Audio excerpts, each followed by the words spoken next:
either way, they're up there. Annually, a pretty good baseball team.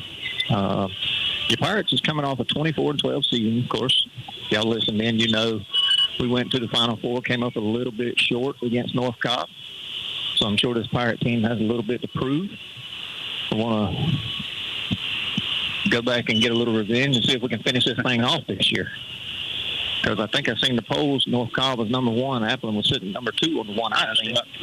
So maybe we can get there one day. But first things first, we got to worry about Valdosta. Valdosta's coming off a 16-14 year. Last year, went to the first round and lost. I believe it was Carrollton that beat them. So, what you think about this game today? I think we'll get to see a lot of people playing in this game for both teams. I think this is just pretty much a warm-up game for us, and we get to see what we got on the field. It is. It is on the schedule, but it's technically a scrimmage game. Just one of those warm-ups, as you would call it. But it's a very quality baseball team that'll really help us kind of see where we're at. And we'll know where to go from there. We got a lot of new faces. We lost some key pieces last year. You lost some names: Patrick Crosby, Jack Coleman, Mason Williamson, Dawson, Griffiths, Jake Gardner, Colin Campbell, Levi. And you got to replace all those guys with some new faces. And I'm interested to see how that turns out. We actually got a couple of freshmen on the team this year that's going to hopefully help us out. Step up in their spots, too. And some of the newer names you're going to hear this year: Carson Johnson, Nolan Sykes, the Dean brothers, Jared and Austin Dean, Landon Anderson, Nate Carter, and Bo Wright. We do have some that's hurt, and we're hoping they'll be getting back pretty shortly, too. A couple of our seniors are actually hurt this at the very beginning of the season, so hopefully we'll get them back in and get them back into games and get everything rolling with them. Yeah, we are a little banged up at the moment, but we'll see how that affects us tonight and if it does at all. So just wanted to welcome y'all in. We're going to take a short break, and we'll be back with some Pirate baseball right here shortly. We've got to get this national anthem and stuff out of the way. But you're listening to Pirate Baseball on 96.7 The Big Wolf. Play ball! Woody Folsom Ford is always proud to support the Pirates. When it comes to financing, selection, service, and sales, the team at Woody Folsom Ford knows how to hit it out of the park. Round the bases to Woody Folsom Ford in Baxley and see for yourself. Let's go! New or pre-owned, bling or budget, big or small, Woody Folsom Ford has them all. And ask about the lifetime powertrain warranty. It all starts when you talk to Woody. It's gone! Go Pirates! Trinity Electrical Services is proud to provide the absolute best in industrial and commercial lighting. Folks from all around trust Trinity. They set the industry standard in industrial and commercial contracting work, including sports field lighting and airfield construction. Give owner Chad Hutchinson a call today. 912-366-7773. Again, that number, 912-366-7773. Trinity Electrical Services, located at 2317 Gold Miles West, Suite 4 in Baxley. Looking for the perfect manufactured or modular home? Look no further. Introducing Uri's Home Center, your premier manufactured home dealer serving Georgia, Florida, and Tennessee. At Uri's Home Center, we're committed to finding you the ideal manufactured or modular home that fits your lifestyle and budget. Whether you're a first-time buyer, a growing family, or looking to downsize, we have the home for you. Call us today, 912-240-0111, or visit us on the web at uris.com. That's YUREZZ.com. Promotional offers and availability may vary. See store for details. You've reached Cody's cell phone. Please leave me a message after the beep and I'll call you back. Hey man, listen, I know your trailer's busted and you want to borrow mine, but I'm going to need it this weekend. So just do what I did. Go to Down to Earth Trailers in Baxley. Their parts showroom is huge. They will hook you up with everything you need to get your trailer up and running like brand new. They have a huge selection. They've been in business for over 20 years, so you know they're in it for the long haul. Give Down to Earth Trailers a call at 877-363-3007. Resetting your password, unsubscribing from emails, printing anything. Why are simple things sometimes so complicated? Thankfully, with an auto owner's insurance independent agent, getting the right coverage for your business doesn't have to be one of them, so you can get back to more important things, like learning how that printer works. That's simple human sense. See Rinse and Rinse Insurance, South Main Street in Baxley, or call 912-367-1479 for all your insurance needs.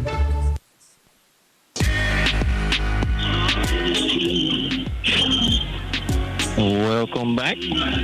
A little Pirate baseball. We're going to get some of these lineups out of the way for you. Bobby, I think you got the Pirate lineup over there? I do. Let's go over it real quick. For the Affleck County Pirates, under the direction of head coach Zach Griffiths, we're going to start off with Colony Walton. He's going to be batting first, playing left field, number 2. Batting second, Grayson Hall, playing shortstop. He's number 19. Batting third and playing third base, number 9, Dason Griffiths. Batting fourth and playing catcher, number 11, Nate Livingston. Batting fifth, playing center field, and that's number 8, that's N.J. Nance. Number 6 is first base, Cole Higgins, and then he's number 6. DHing 4, he's DHing 4. Cole Higgins would be John Evan Sykes. He's wearing number 4. Then number 7 position, playing pitcher, starting on the mound tonight, is number 5, Caden Walls, great lefty. Batting 8th, playing right field, number 1, Jack Carter. Batting 9th, playing second base, number 15, Nolan Sykes. All right, I appreciate that. Here's your Valdosta Wildcat lineup. I do apologize. I don't have all the first names. I have some of the first names. Leading things off for the Wildcats will be Skylar Howell. He's number 2. He'll be playing shortstop. Braden Lampkin will be over at second base. He's number 1. Alex Wilson, number 18. He'll be on the mound for the Wildcats tonight. Andre Mason will be in the cleanup spot out in center field. Turner Samples, number 16, will be behind the plate in the 5 spot. Tony Dinkins will be batting 6th. He's number 4, and he'll be the DH. Roberts and Spires will both be kind of mixing in and out for him out in the left field.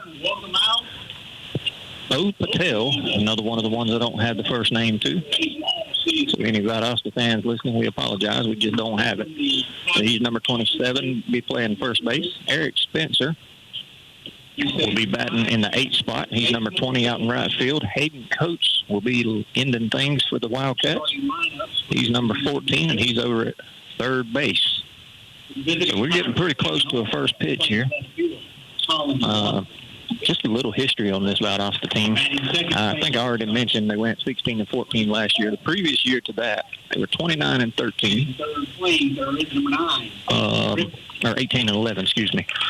Year before that, 21-13, 23-11, 24-11 the year before that. So it's been a pretty consistent, strong team.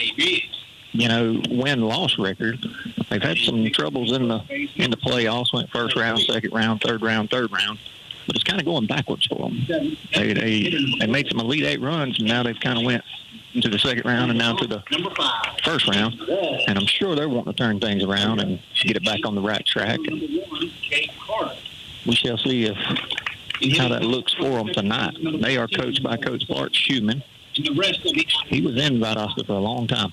He went from 97, I believe, to 2017. I don't think he ever won a title, but he had a couple of Final Four appearances in there. So he's got some experience. So I expect to see a pretty good baseball team hit the field for Valdosta today. As they are calling out the lineups right now as well. And it does look like we're going to get a national anthem after all. So we're probably going to have to take another short break. They kind of fooled us the way they handled this. So while they do that, we'll take another short break. And this time when we come back, I assure you we will have a first pitch. You are listening to Pirate Baseball on 96.7 The Big Wolf. Everyone at South Georgia Insurance Associates wants to wish the Affleck County Pirate baseball team a fantastic season. South Georgia Insurance Associates is an independent agency bringing the best in auto, agribusiness, recreational vehicle, church, flood, and business insurance to Baxley and surrounding areas. They work with many different insurance companies to find a plan that's perfect for you. You can learn more about the services and resources that South Georgia Insurance Associates offers and request a quote online at sgiainsurance.com. That's sgiainsurance.com. Go Pirates!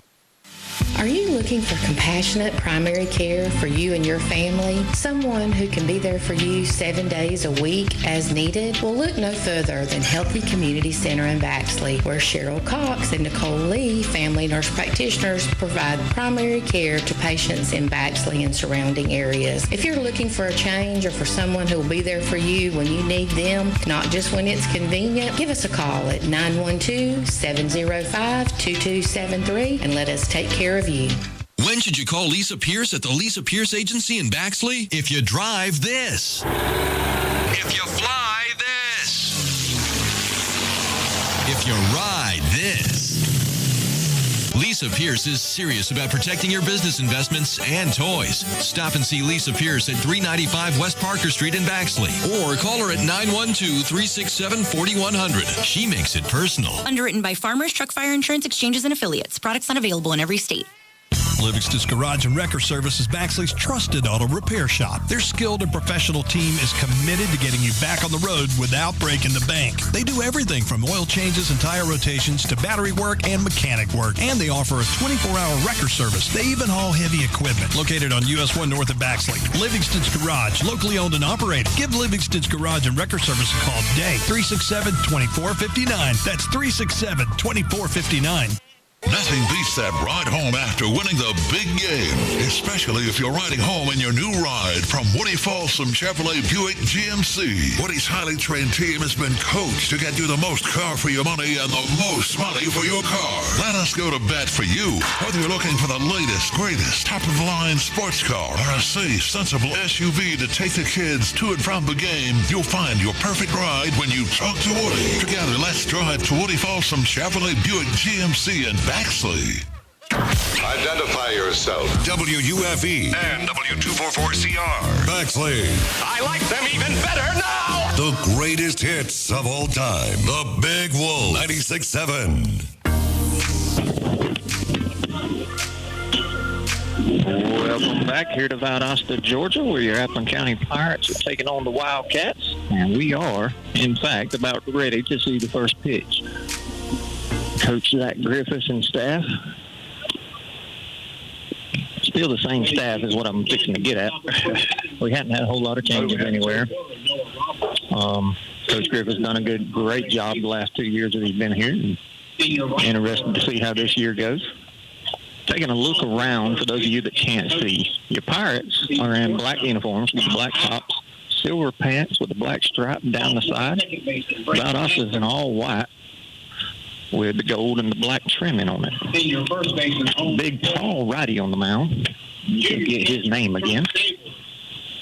And on the mound, right-handed senior number 18, Alex Wilson. He looks to be bringing it on pretty good. And you kind of touched on something early on, Bobby. I think tonight for the Pirates, it's going to be kind of a pitcher by committee. I think we're going to throw a lot of arms out on the mound. I think so, too. So you'll hear a lot of different names. Not a bad strategy to do tonight, too, with just seeing what you got when you come out on your first game and kind of feeling around and find out what they can do. That's right. Kind of get a gauge on what everybody's at. And like you said, we got some injuries as well. So to an extent, you kind of have to do it, but at the same time, you want to see where you're at. Right. And with it being the first game, we got Wayne County coming up, I believe, is it Monday or Tuesday? Look at my schedule. I think it is Monday. I will verify that for sure. And that'll be the first actual home game for the Pirates. And as you know, that's always a big one. And we're about ready to get going here. Colin E. Watson getting ready to step in the box. The left-handed E. Watson versus the righty Wilson. And the Pirate team's into it early. I'm sure you can hear them in the dugout. And the first pitch from Wilson to Colin, held high right down the middle, called for strike one.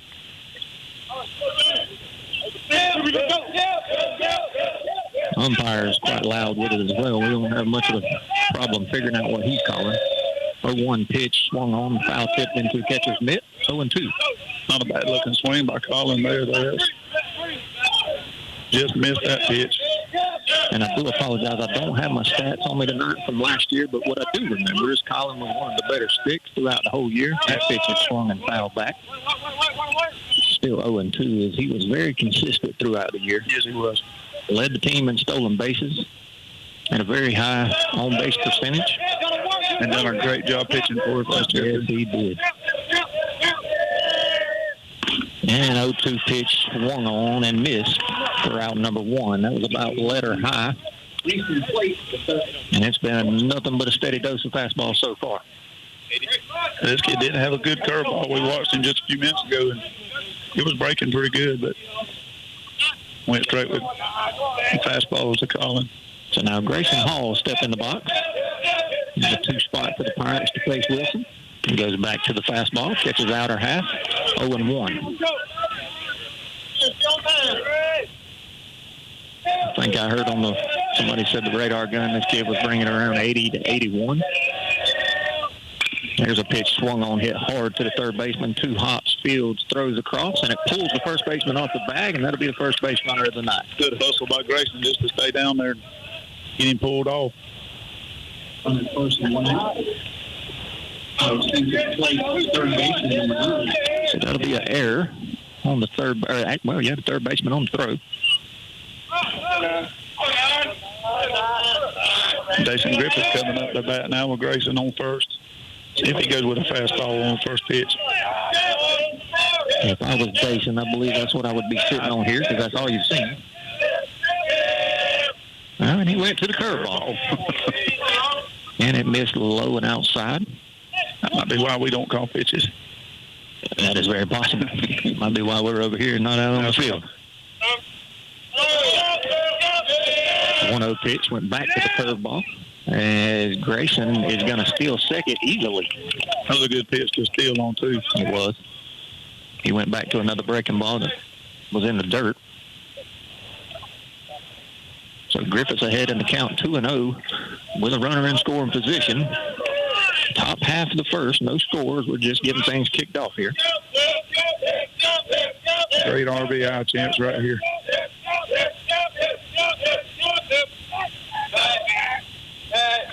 I would say look for the fastball here, but I've already been wrong once. I think I'm going to just let them do the guessing.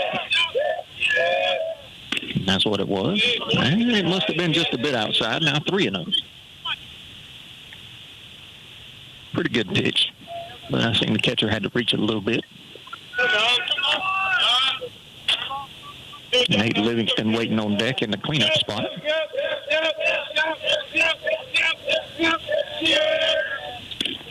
That one's right down the heart of things. 3-1 now. Taken all the way, I believe. 3 balls, 1 strike, 1 out, runner at second.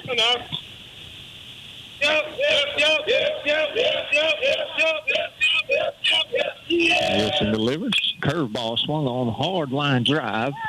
It's just foul. That had to miss the line by, couldn't have been more than a foot.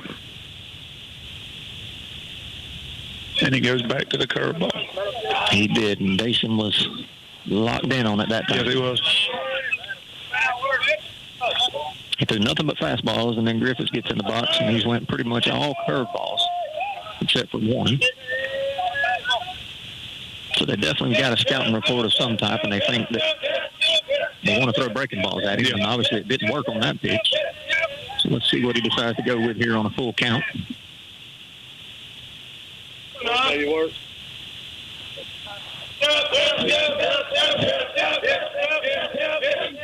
And the payoff pitch to Dason. Fastball, hard ground ball into the 5-6 hole. Shortstop dives, bounces off his glove into left field. Grayson is going to come across and score easily, and the Pirates are going to open up the scoring here in the top half of the first, 1-0.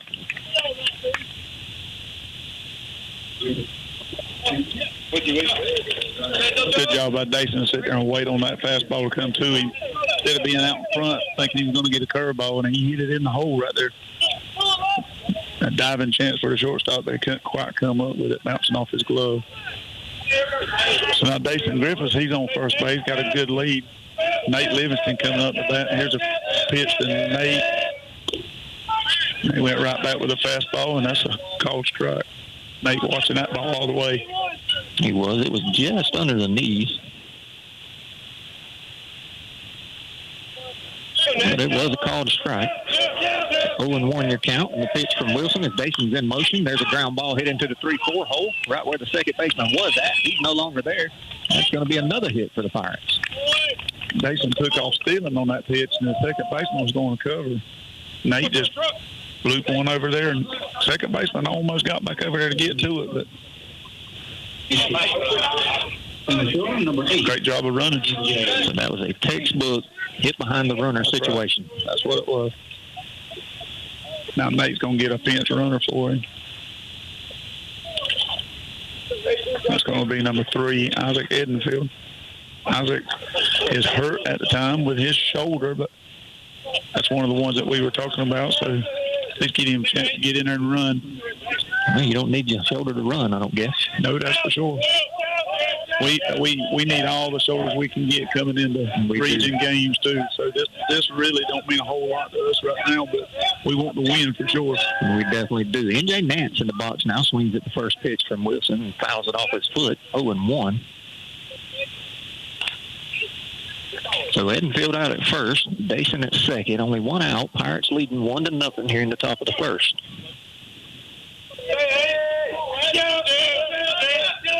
NJ's a guy that I expect to see a lot of good things out of him.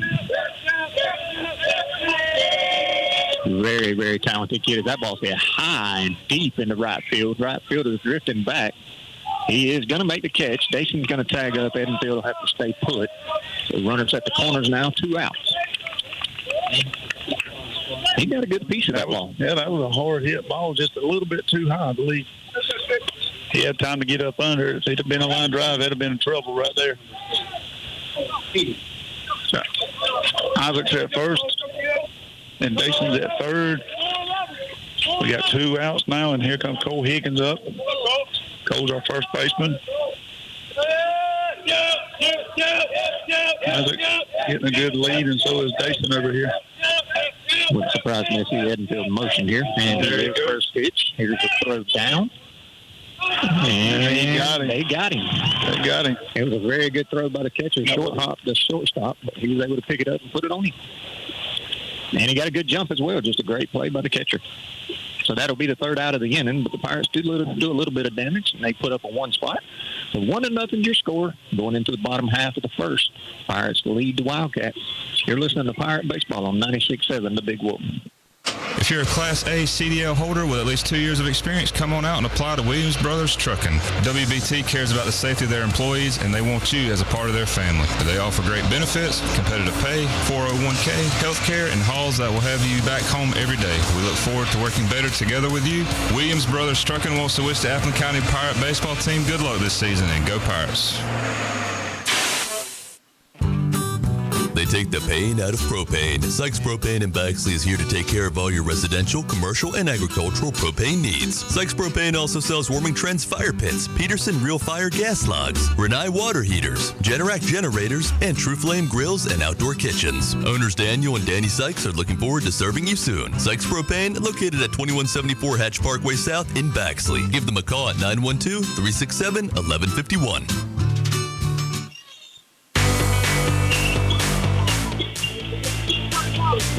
All right, welcome back. Pirates have made the long trip down to Valdosta, and we come out and at least put 1 on the board in the top half of the first. A great start for Appleton County as Caden Walls takes his warm-up pitches. Valdosta is going to lead things off with Skylar Howell, the shortstop, Braden Lampkin, and Alex Wilson, the pitcher. Not sure exactly what all Cade's got. I know he's got a good fastball and he's got a good curveball. Not sure if he's got a changeup or. Caden, a left-handed pitcher, and brings it very well to be lefty. Not the tallest kid in stature, but he throws it like he's very tall, if that makes any sense. Yeah. He throws down. Yeah. Every pitch he throws. Sometimes that's hard for a hitter to pick up, too. It is. So Nate goes out to have a word with Walls. Leading off the cat in the bottom of the first. In there, shortstop, number 2. As Skylar Howell gets ready to step in the box. Number 2 for the Wildcats. This is one of Valdosta's seniors this year. I believe you're correct. I don't have a roster that gives me what year they are. I remember him from last year when we played over here. Oh, do you? Yep. Looks like a very good ball player. Yep. He is a good ball player. So Caden Walls delivers the first pitch, belt high. I guess it missed outside. It's a 1-0 count now. Walls works very quick on the mound, and that one is a little low. Now 2-0. He doesn't give you time to talk about anything in between pitches. I like that, too. I do, too. Make it go quicker. That's the way it goes. And that one catches the zone. Another fastball right down the middle. It's already 2-1, believe it or not. 2-1, hard ground ball hit over to Grayson Hall. Fields on one hop, throws across in time for out number 1. And that ball was melted to the shortstop. I believe that batter was waiting on that fourth fastball right there. He saw 3 in a row, and he was waiting on the fourth one. A great job by Hall out at shortstop. It didn't even phase him. Clean play, clean throw, and out number 1. There's a pitch swung on, hit high and deep into left field. Colin E. Watson drifts back and makes the play for out number 2. I didn't even have time to say his name, but that was Lampkin for the Wildcats. It just flew out. Great start right here for Caden. 5 pitches and 2 outs. Can't ask for much more, and seemed like 30 seconds worth of 5 pitches. Now the first pitch to the 3-hole hitter, Alex Wilson. I believe that was his changeup right there. Who's the opposing pitcher. I think that missed as well, didn't it? Yeah, it did. And I don't know how this kid's 6'3", 6'4" at least. If he's 6'3", I'm 5'8". He is a tall one. He might be 6'3", but I believe he's tall regardless. As that pitch is swung on and missed, and that runs it to a 1-2 count. And boy, you blink and you'll have 3 or 4 pitches. 1-2 on the way. Swung on, line drive out into center field. NJ Nance drifts back, catches it over his shoulder for out number 3, and a quick bottom half of the first inning for the Pirates. So they're going to take a 1-0 lead into the top half of the second. You're listening to Pirate Baseball on 96.7 The Big Wolf. There are many ways to establish a working relationship with your bank.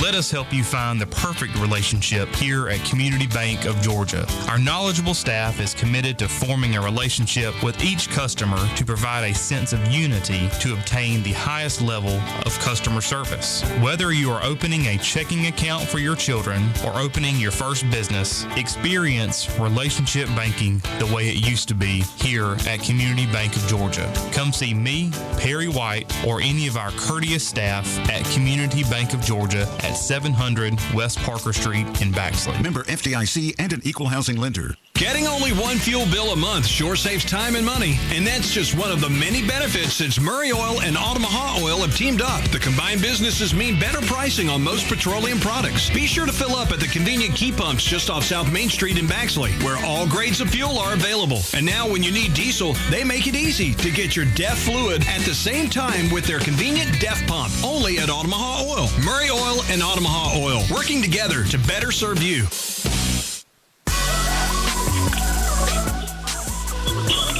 All right, welcome back in. Going into the top half of the second. Pirates have a 1-0 lead over these Valdosta Wildcats. Appleton County going to lead things off with Cole Higgins as he was in the box when Edenfield got thrown out at second. So Higgins, Sykes, and Higgins, Sykes, and Carter will be your 3 batters. Yeah, that's confusing right there, ain't it? It is. It kind of throws you off the way the lineup is. Hard to be used to it. It was like that all year last year, but got to work the kinks out. At least it ain't rote this year. It's all topped up. Yeah, nice and pretty. Catcher throws it down the second, and we're about ready to go with the top half of the second. Looks like same pitcher on the mound. Number 6, Cole Higgins. Which will be Alex Wilson. He don't look that tall on the mound, does he? He don't. Now, I believe you're 6'3". But when he was standing right here, he looked like he was 6'6". Yeah. First pitch to Higgins. There's a very delayed called strike. It's a little bit below the knees, but he got the call.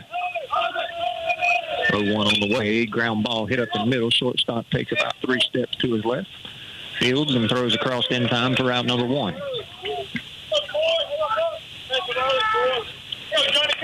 Both infields right now looking pretty good. I want to helping out the pitcher right here. John Evans Sykes now coming up to hit with 1 out. Now with Skylar Howell on that put out. As the first pitch to Sykes. Gets a little bit outside. Yeah, it looked like it was. Pitching a lot of fastballs, too. I haven't seen the curve very much. Inside a little bit. Now 2-0.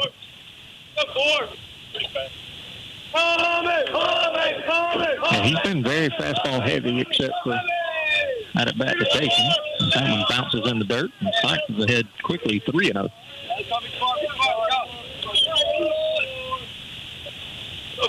Sykes should be sitting here waiting on this one. Curious if he's got the take sign or if they're going to let him swing away on the 3-0 count. When he had the take all the way, it's a called strike.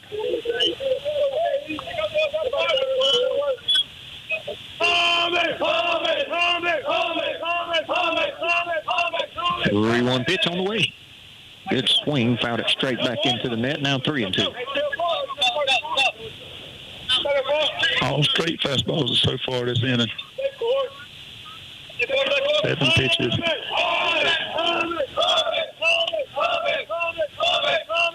Have to kind of get into it in the dugout. They are. I like it. Heard a lot of that last year, especially up when we were playing in the playoffs. And full count pitch misses way upstairs, and that'll be a 1-out walk, excuse me, for J.E. Sykes. And the Pirates have a 1-out base runner over at first for Jack Carter. A kid we've seen some last year, but I think his role even increases more this year. John Evans with a lot of speed on first base. I'm interested to see if they're going to try to steal him or not on this pretty good lead over there. Pick off at 10. They noticed that too, didn't they? They did. Pick off attempt was not in time, by the way.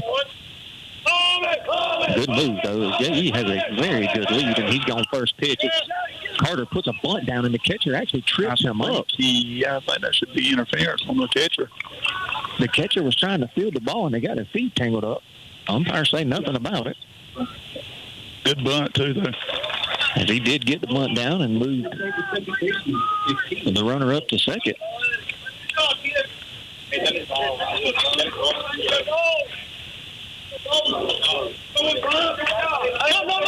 So that puts John Evans on second base, and little brother Nolan Sykes now coming up to bat. They call time. The catcher calls time. I'm going to go out there and talk to his pitcher. He might be telling him to watch John Evans because he had a big lead on second too. He did. He had a good 4 or 5 step lead. And I don't think the pitcher ever looked back at him. And he's got a hefty lead now as the pitcher ain't even on the rubber. As Nolan Sykes is in the box, Pirates second baseman. Going to have to deliver a 2-out hit here to extend this 1-0 lead. First pitch is hit hard into the 3-4 hole, and that's going to be a base hit. And with Sykes' speed, he is going to be... Oh, he is out. Great job by the catcher right there. I think he was blocking the plate. He was. Yep. And I think Coach Griffiths is going to argue that. He's not allowed to do that, not stand right there. You got to allow the runner a chance. That's right. To get home. John Evans actually slid before he caught the ball. He did. But there was nowhere for him to go. Yeah, there's nowhere for him to go. As he was on his knees, basically, dead in baseline. And regardless of what it was said, that is out number 3, and that'll be the end of the top half of the first. Still Pirates leading 1-0. You're listening to Pirate Baseball on 96.7, The Big Wolf. Play ball! Woody Folsom Ford is always proud to support the Pirates. When it comes to financing, selection, service, and sales, the team at Woody Folsom Ford knows how to hit it out of the park. Round the bases to Woody Folsom Ford in Baxley and see for yourself. Let's go! New or pre-owned, bling or budget, big or small, Woody Folsom Ford has them all. And ask about the lifetime powertrain warranty. It all starts when you talk to Woody. It's gone! Go Pirates!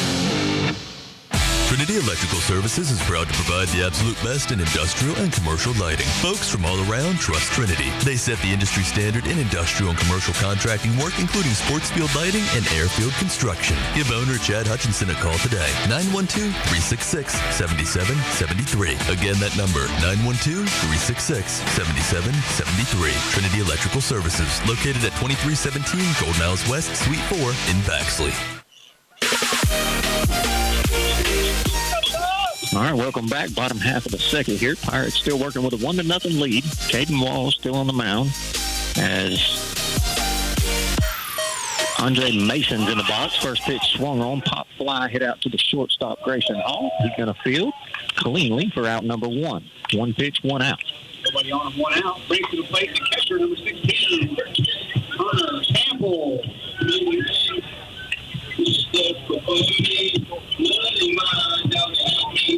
You could argue the Pirates could have a 2-0 lead, but we didn't get the call to go our way. That's the way that bottom half of top half of the second ended. There's the first pitch to Samples, misses high and away, 1-0. Caden again working quick. As soon as he gets the ball, he's ready to throw, ain't he? He is. That one looks like it caught the zone, 1-1. Umpire's just a little delayed in his, I think, all his calls. And I like when you work fast like that. You keep your defense on their toes. They don't have time to relax. Right. You're just right into it. As that one misses low and inside, 2-1.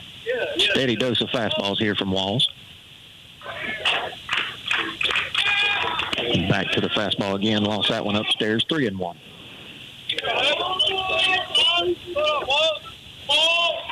You don't have time for it to get in your head when you're fast, too, like that. You don't. Just throw it. There's a 3-1 strike in there to Turner Samples. That'll run it to a full count. Payoff pitch from Walls. Swung on high, fly ball hit into the left center field gap. Who's going to get it? As E. Watson is going to fall backwards and make the play for out number 2. Not sure if the lights got into him or exactly what happened right there. Well, I'm wondering, Nance was in a full sprint to get there. And I'm wondering if one of them called the other one off at one point. But, yeah, the lights probably played a role there as well. It is a little dim out here, ain't it? It is. So 2 outs now for Tony Dinkins, the DH, number 4. And the first pitch to him misses.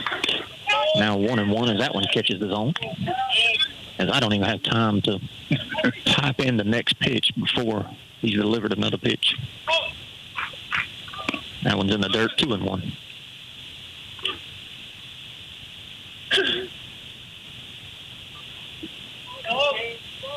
So 2 balls, 1 strike, 2 outs. Swung on and missed, now 2-2. Good looking pitch there. It was. He's bringing it on pretty well. So triple deuces on the board, 2 balls, 2 strikes, 2 outs, and the pitch just above the ankles. Full count now. Just joining us, Pirates with a 1-0 lead, bottom of the second.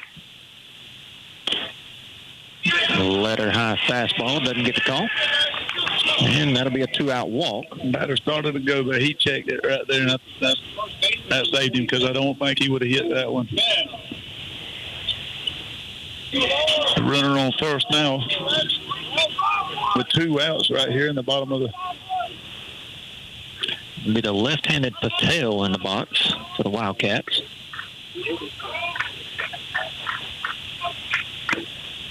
Long looping swing comes up empty, 0-1. I believe that was his curveball just then. I think so. I believe that's the first one we've seen this inning.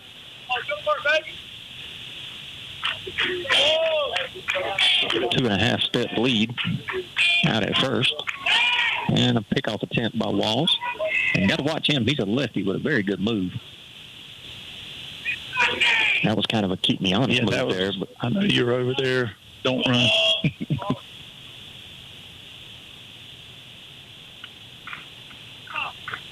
Lefty versus lefty here. It is. Oh, that curveball got him to duck.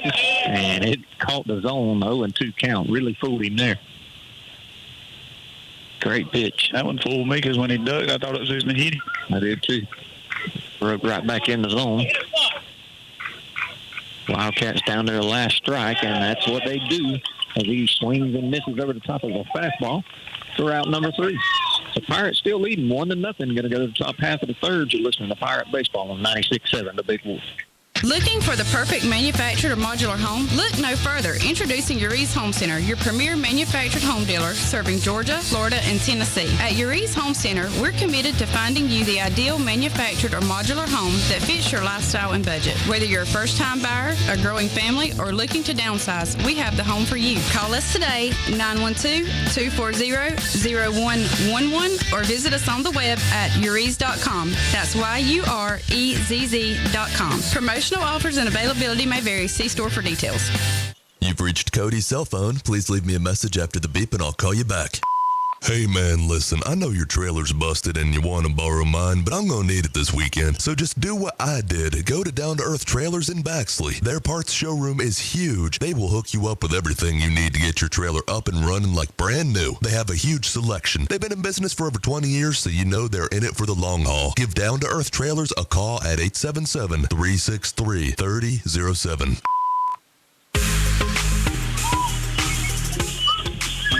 All right, welcome back. Top half of the third coming right up.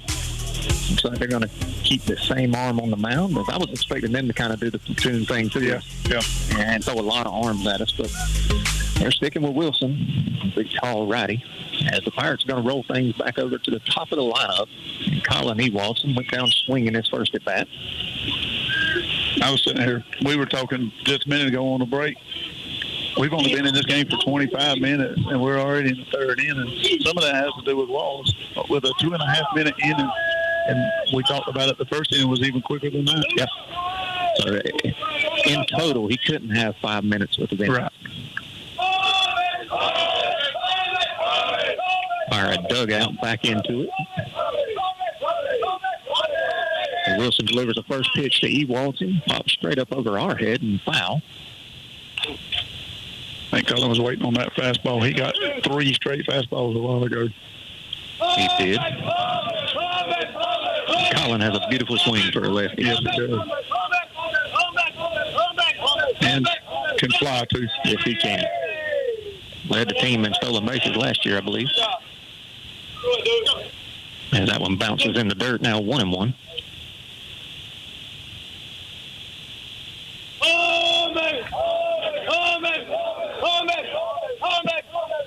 Alex Wilson out of the windup.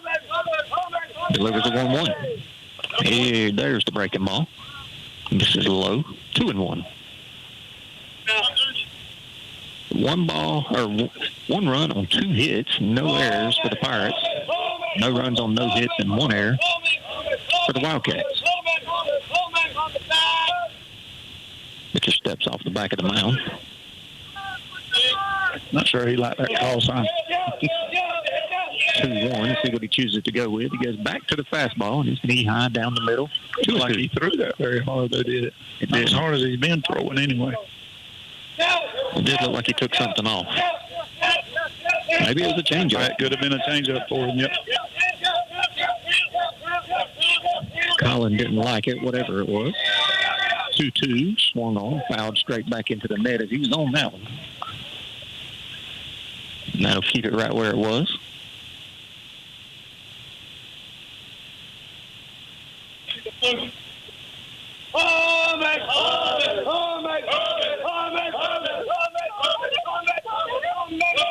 Two pitch. Breaking ball like they got him in the back foot. But it just did miss him. Now full count, 3-2.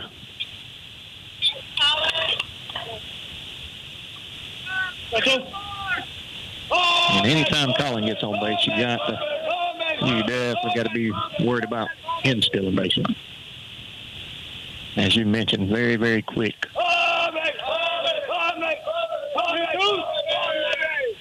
That pitch swung on and hammered into left field. Left fielder's in a dead sprint backwards, and he's going to be able to reach over his shoulder and make the play for out number 1. Thought he was in trouble there for a minute. He kind of circled it a little bit, and then he come back around to it. So. And that ball sounded loud off the bat.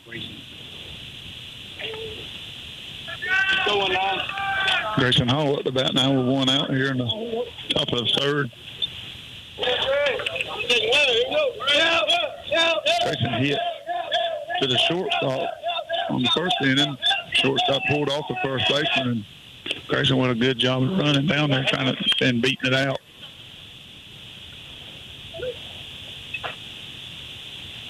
First pitch misses to Hall.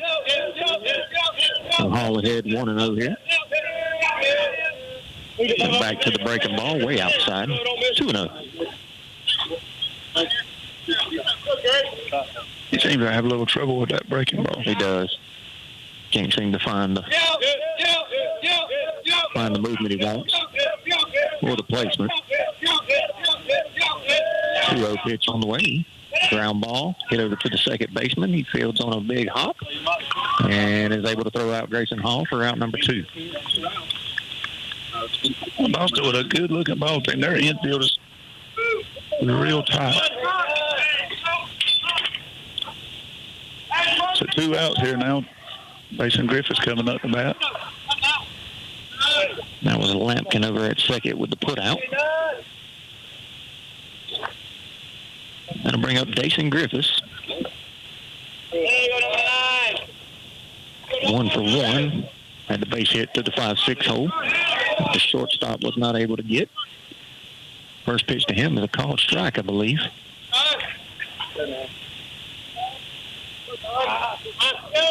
That's what they got on the board, but I didn't see the umpire signal. There's a fastball. This is just a bit outside. 1-1. I think the coaches over there agreed with that call. Yeah, I don't believe so. There's a breaking ball, bounces in front of home. 2-1.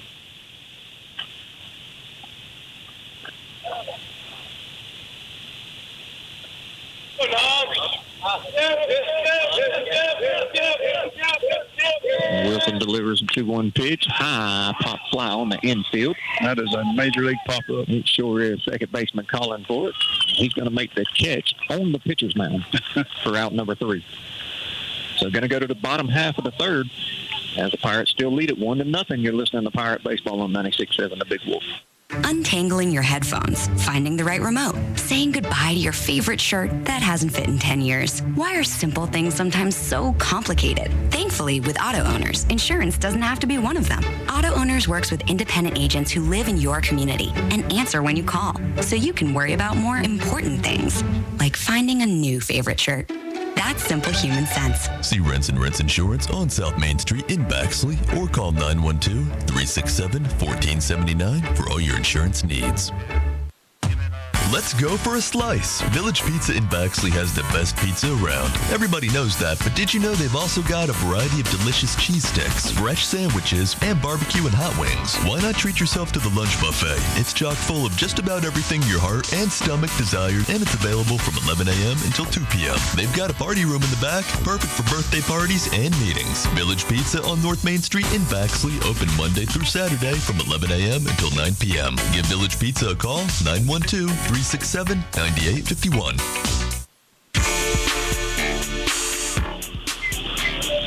All right, welcome back. Bottom half of the 3rd. Pirates working with a 1-0 lead. And the Pirates are going to make a pitching change here, Bob. Looks like Nolan Sykes, I believe. Yep, Nolan Sykes is on the mound. So Nolan was playing, started off at second, so Colin comes out of left field and goes to second base. Caden Walls comes from pitching and goes to left field. So just swapping around a little bit. Nolan looks to be throwing good. He does. He's a young man that I'm interested to see. I hadn't got to see him play a whole lot of baseball, other than a little bit of rec ball here and there. So I'm very curious to see. Looks very good on the mound so far. And is he a freshman? He is a freshman. Yes, I thought so.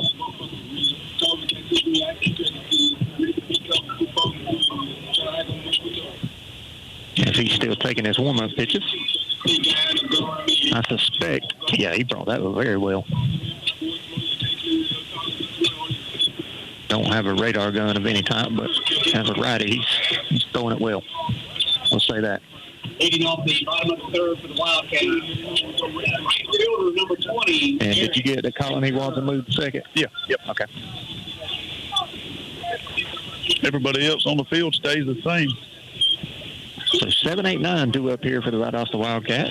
It's going to be Spencer Coates, or actually 8, 9, 1. Excuse me. They kind of had a bit of a confusing lineup. Yeah, they're swapping their 2 players in and out. So.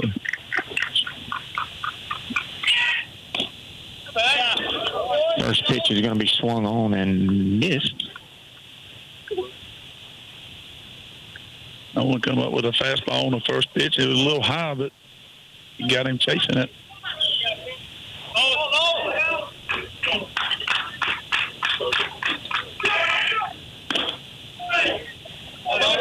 That one's just a little high. He did not chase that one, so he must have been ready for that one.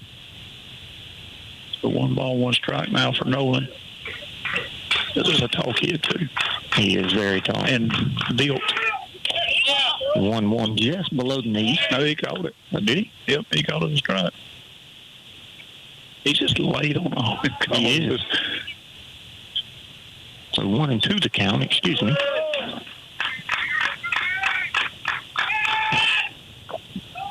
Man, that's a sharp hook and break. Got a sharp hook on that breaking ball. Just a little bit low. I am liking what I see from Sykes on the mound so far.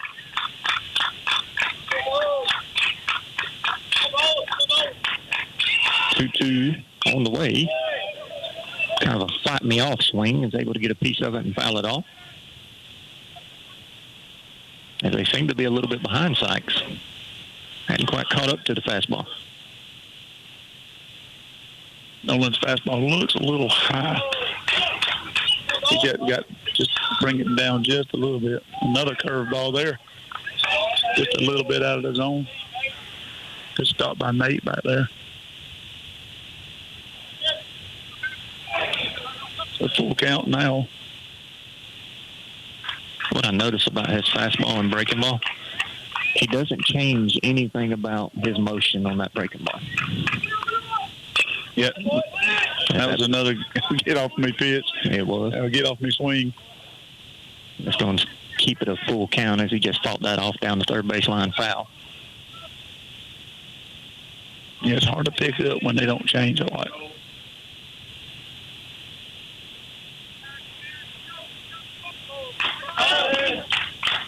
So the payoff pitch here to Spencer from Sykes is a high fastball swung on, hit down the first base line, a little cue shot. He's going to underhand flip it over to Higgins for out number 1. So good start for the Pirates again here in the bottom of the third. That was an odd swing, and the way it come off the bat was like a little pool shot. Yeah, just kind of squirted over toward first, in between first and the pitcher, and just sat there spun. Like he hit it off the end of the bat. Yeah, it had that little top right English on it.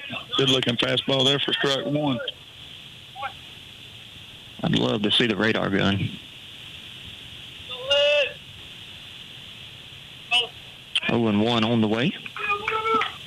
Breaking ball, lost it upstairs a little bit. Now 1-1.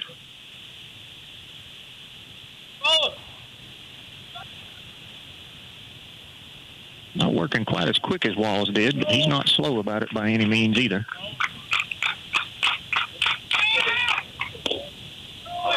Good fastball, just misses a little bit inside. 2-1.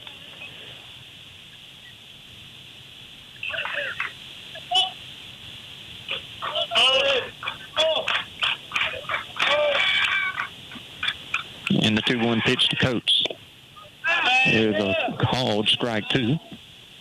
Knee-high fastball. As Sykes works it back even.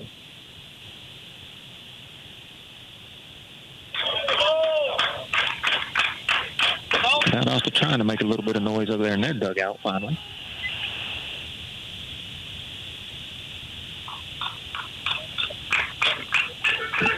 Two balls, two strikes, and one out.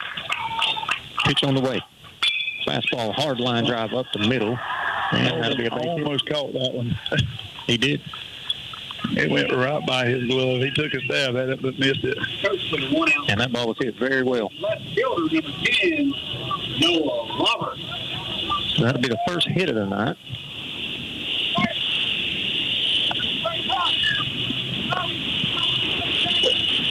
Not a bad pitch. He was just, I think he was sitting there waiting on the fastball. So one out, one on first base here. At the bottom of the third. Batter steps in right here. Nolan looking at. I believe they said Roberts. Nolan watching his runner on first. Not a big lead over there. It's just a little high.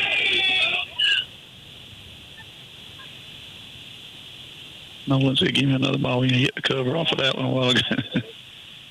Yeah, he didn't miss much of the barrel on that one. And that's the thing. You're throwing as hard as Sykes is. It's gonna leave as quick as it got there. And the 1-0 pitch on the way to Roberts. Outside. As the ball got away from Livingston when he was trying to throw it down, just lost the handle on it. And that'll run the count 2-0. He was going to pop a throw down to first base and try to catch him sleeping over there.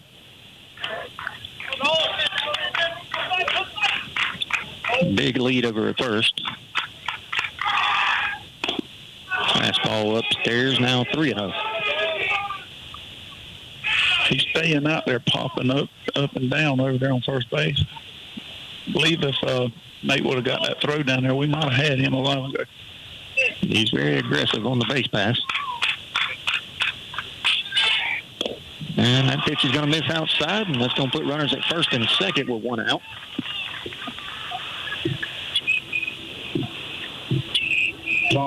Nolan just need to settle in here. So Nate's going to go out there right now and give Nolan a little talk, too, see if he can settle him down just a little bit. The runner on first and second. This is going to be number 2 coming up to hit.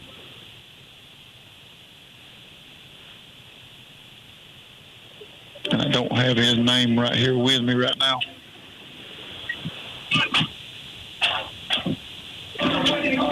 So Nolan steps in on the mound right here.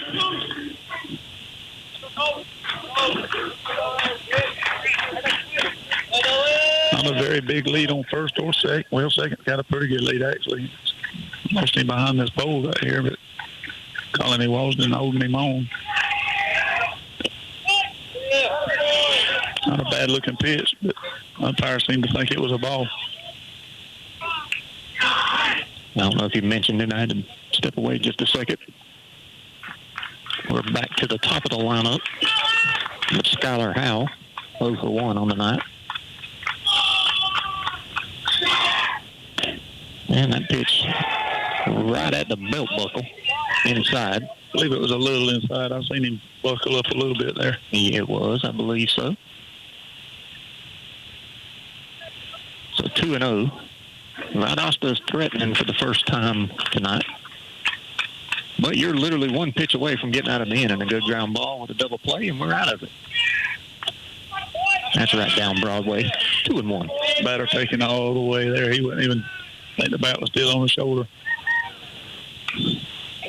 And that's probably a good call. Sykes kind of struggling to find his own a little bit. The last batter or two. Sometimes you just need that one pitch to get back in the groove.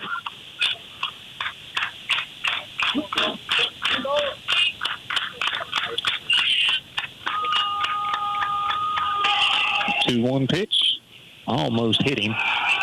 3-1.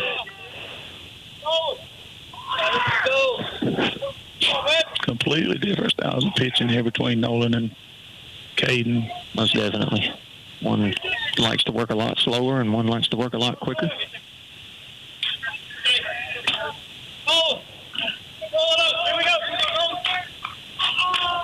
Only just get in his groove right here. We can get out of this inning and up and hurt. So 3 balls, 1 strike, 1 out. Runners on first and second. And the pitch. Runners going for third. Throw from Livingston's going to get by the third baseman. Runner's going around third, coming into home. And he's going to be safe as the throw gets past Dason at third. But he's going to have to stay put. And that's a tie ball game, 1-1. Did he call that a ball or a strike? I did not catch it. I thought he called it a ball, but no, he didn't. He called it a strike. So that's going to move the count up to a full count with a runner on third with 1 out. Valdosta ties it up. A couple of small errors right there.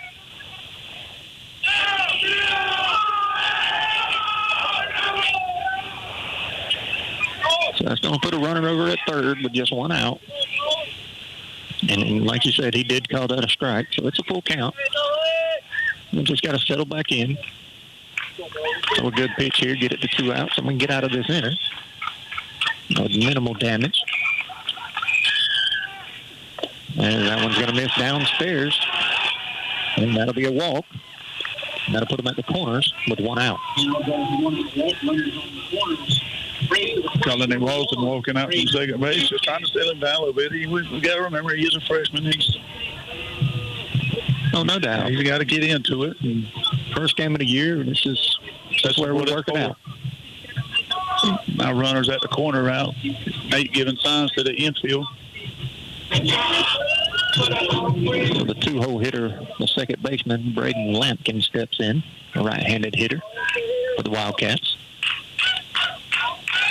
You missed it. 1-1's the score now. Bottom of the third. And the first pitch to Lampkin, just a little bit low, 1-0. I believe if I'm a coach right here for Valdosta, I'm taking off on this pitch.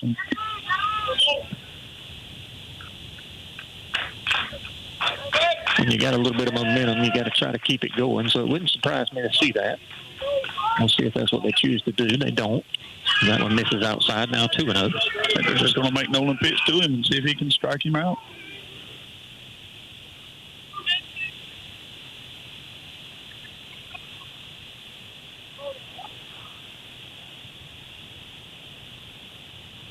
Good lead over at first for Howell. 2-0 pitch on the way. Upstairs, 3-0. And Grayson Hall going to come in from shortstop and have a word with Nolan.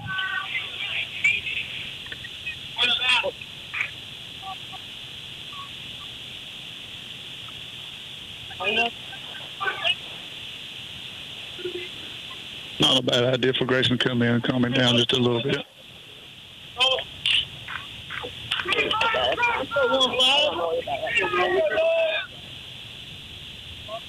So 3 balls and no strikes to the batter. See if Nolan can put one in here. Right down the middle for strike 1, 3-1.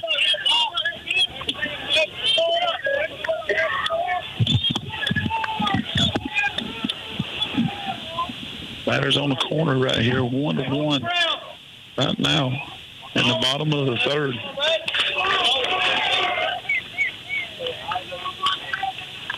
Runner going at first, the ball 4, so he's going to stand up easy with bases loaded now. And that's going to bring Coach Griffiths out of the dugout. I believe this is going to be a pitch and change. I believe he's going to go NJ here. Nance. Well, I think that's where he pointed. No, he didn't. Looks like Jared Dean coming in off the bench here. So the Wildcats have the bases loaded here with 1 out. 1-1 is your score. We'll take a short break while Dean gets his warm-up pitches in. And we'll be back with some more of the bottom half of the third. You're listening to Pirate Baseball on 96.7 The Big Wolf. Are you looking for compassionate primary care for you and your family? Someone who can be there for you 7 days a week as needed? Well, look no further than Healthy Community Center in Baxley, where Cheryl Cox and Nicole Lee, family nurse practitioners, provide primary care to patients in Baxley and surrounding areas. If you're looking for a change or for someone who will be there for you when you need them, not just when it's convenient, give us a call at 912-705-2273 and let us take care of you. When should you call Lisa Pierce at the Lisa Pierce Agency in Baxley? If you drive this. If you fly this. If you ride this. Lisa Pierce is serious about protecting your business investments and toys. Stop and see Lisa Pierce at 395 West Parker Street in Baxley. Or call her at 912-367-4100. She makes it personal. Underwritten by Farmers Truck Fire Insurance Exchanges and Affiliates. Products not available in every state. Livingston's Garage and Wrecker Service is Baxley's trusted auto repair shop. Their skilled and professional team is committed to getting you back on the road without breaking the bank. They do everything from oil changes and tire rotations to battery work and mechanic work. And they offer a 24-hour wrecker service. They even haul heavy equipment. Located on US 1 North of Baxley. Livingston's Garage, locally owned and operated. Give Livingston's Garage and Wrecker Service a call today. 367-2459. That's 367-2459. Nothing beats that ride home after winning the big game, especially if you're riding home in your new ride from Woody Folsom Chevrolet Buick GMC. Woody's highly trained team has been coached to get you the most car for your money and the most money for your car. Let us go to bat for you. Whether you're looking for the latest, greatest, top-of-the-line sports car or a safe, sensible SUV to take the kids to and from the game, you'll find your perfect ride when you talk to Woody. Together, let's drive to Woody Folsom Chevrolet Buick GMC in Baxley. All right, Jared Dean on the mound, the new pitcher for the Pirates. He comes into a bases-loaded jam. He's already threw one pitch, and it was a ball in the dirt. 1-0's your count. It's a fastball swung on way behind it. And that popped the mitt. Yeah, I'm not sure he was looking for a fastball on that pitch for some reason. So 1-1 to count. Swung on and missed. He swung at that one, too. He swung at that after it was already in the mitt. Yeah. If I was them, I'd stick with a fastball right now and get out of this jam. Yeah, he's as far behind it as he is. I wouldn't speed his bat up. And he didn't. And he got him looking for the second out of the inning. Coach Griffin's going with the young arms tonight. That's a good sign. Hey, get these youngsters in here and let them go ahead and get some practice in. And Coach Griffin sees something. He's going to go out and have a word with Dean. I'm not quite sure he was coming set. I was thinking the same thing. And I'm quite positive that's what he just told him. Just make sure you get a good pause. As the first pitch fastball swung all the way behind that one, 0-1.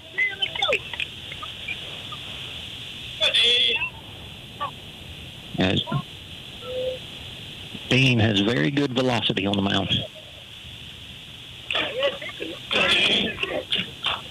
So 2 outs, bases still loaded. Runners coming home. And here comes the throw. And he places the tag. Not sure what that was about. You don't see that very often. He was in the windup. But he throws a curveball. Great job by Livingston to catch the ball and place the tag in plenty of time for out number 3. So yeah, that's a very interesting call if you're about Austin. You feel like you kind of got the momentum there. Yeah. And maybe because Dean came in and was, he was dealing. And maybe he wanted to make something happen. I don't know. But regardless, it is the third out of the inning, and it's only able to tie it up 1-1. We're going to go to the top half of the fourth. You're listening to Pirate Baseball on 96.7 The Big Wolf. If you're a Class A CDL holder with at least 2 years of experience, come on out and apply to Williams Brothers Trucking. WBT cares about the safety of their employees, and they want you as a part of their family. They offer great benefits, competitive pay, 401k, health care, and hauls that will have you back home every day. We look forward to working better together with you. Williams Brothers Trucking wants to wish the Appleton County Pirate Baseball team good luck this season, and go Pirates. They take the pain out of propane. Sykes Propane in Baxley is here to take care of all your residential, commercial, and agricultural propane needs. Sykes Propane also sells Warming Trends fire pits, Peterson Real Fire gas logs, Renai water heaters, Generac generators, and True Flame grills and outdoor kitchens. Owners Daniel and Danny Sykes are looking forward to serving you soon. Sykes Propane, located at 2174 Hatch Parkway South in Baxley. Give them a call at 912-367-1151. Identify yourself. WUFE And W244CR. Baxley. I like them even better now. The greatest hits of all time. The Big Wolf 96.7. All right, welcome back. Top half of the fourth as we got a new arm on the mound for Valdosta. Can you catch that number there, Bobby? Number 7. That will be Andre Mason, who's in center field. He's the one that was batting just then. So who went to center? I'm going to assume they just swapped out and put Wilson out there. 14. That'll be Coach. I was fixing to say my eyes ain't that good, but he did turn around, so them white jerseys do help. All right, so Coach is in center. The new pitcher, Andre Mason. Tall right-handed pitcher. You know, Tuff, I was sitting there thinking just a while ago, do you reckon the batter missed his sign and it was a hit and run? With the bases loaded, you wouldn't think, and with 2 outs. You know, I see you thinking behind that, but I don't. It just don't make a whole lot of sense, and I'm not questioning the coach. What I'm saying, right. I can't figure that one out. As I feel like you kind of run yourself out of an inning there, as that pitch is swung on by Nate Livingston and hit hard foul down the third base line. Anyway, it got us out of the tie there. I'm glad they did it. Yeah.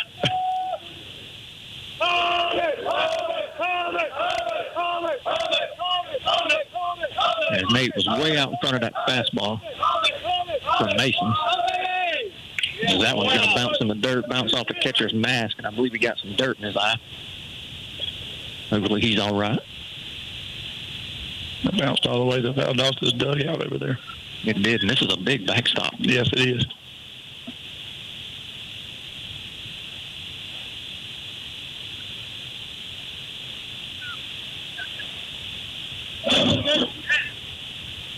It's probably a good 30 feet back there to the very back, we can think. It would be close, that's for sure. It's big. 1-1 swung on right over the top of it. Now 1-2. Like a curveball there, and Nate was thinking fastball, I believe. 8 1 for 1 on the night.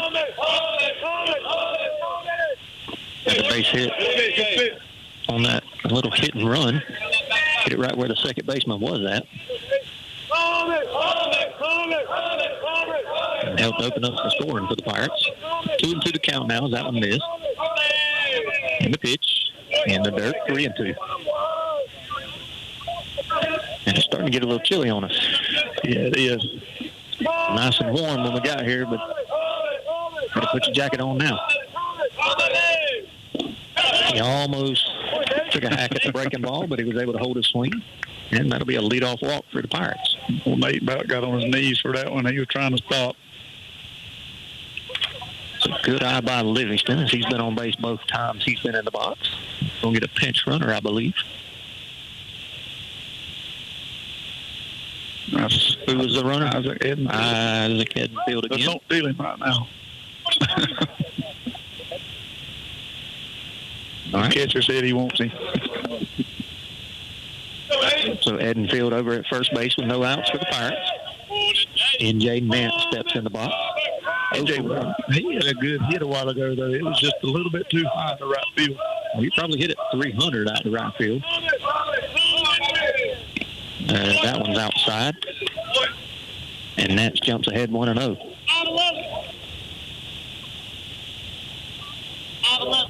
I thought this coach now going to come out and talk to his pitcher. First visit to the mound we've seen.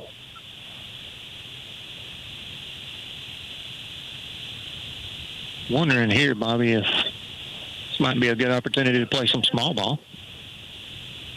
Yeah. With Nance's speed and Edenfield's solid speed over at first.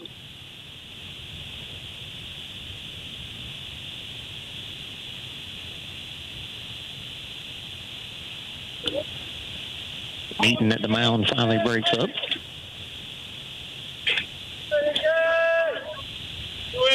Higgins waits on deck. Then the 1-0 pitch. To Nance. With a pretty good lead over there. I don't know. Here comes a pickoff at the end. Not in time. That's what long arms and legs will do for you. It will. I need a good base hit right here.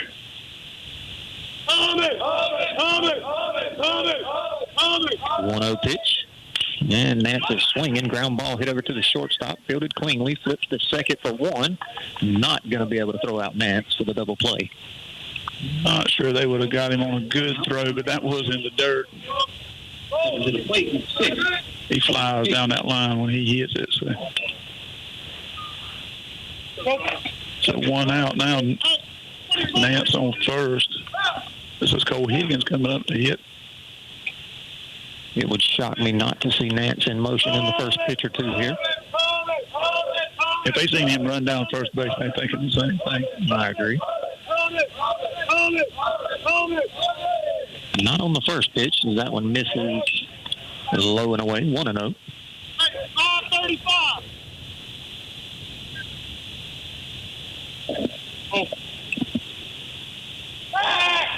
Pick off attempt. Late.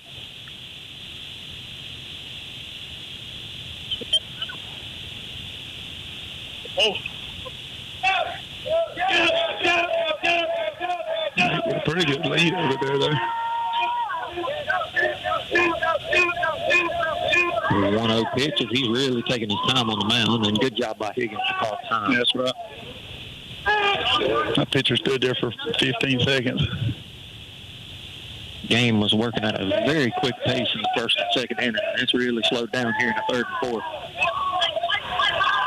Big lead by Nance. He stays put. That was dangerous by Higgins there. That one almost got him. But he kind of turned his face into it. Yeah. Not sure exactly what he was. Scary.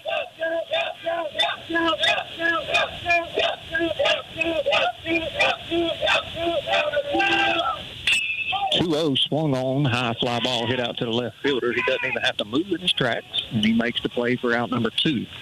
Nance has to stay put over at first. Runner remains at first base. It's going to bring John Evans Sykes up to hit. Nance still at first base.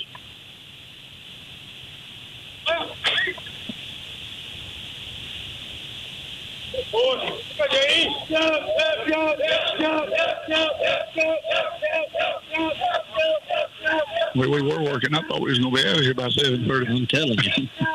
We went to a snail's pace on this one. That pitch is swung on, hit hard, high, and deep into the right center field gap. And center fielder dives. Is he able to make that play?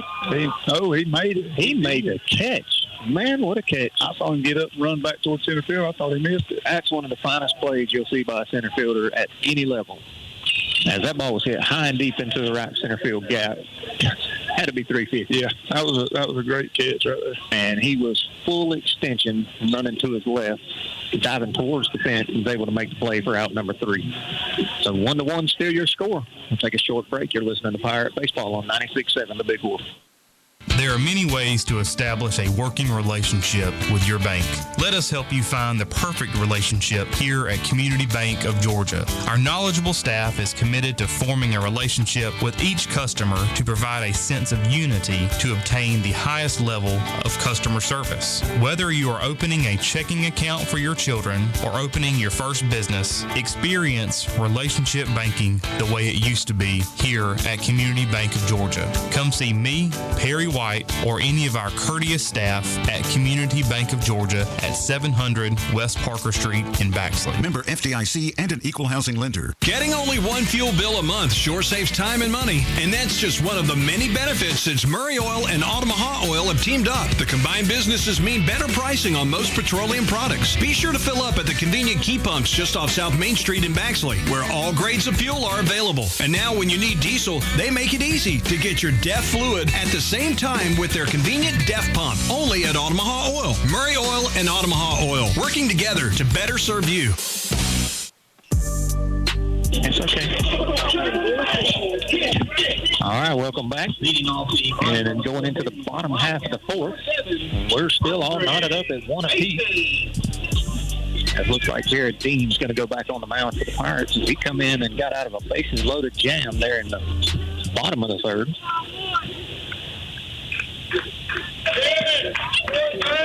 And leading off will be Andre Mason, who's now pitching for the Wildcats. Going to be swung on and hit foul down the third base line. You got to think that Valdosta's coach come in, when they come in, told them, look for the fastball, look for the fastball. Words out my mouth. I agree 100%. He jumped on that fastball and was early on that fastball.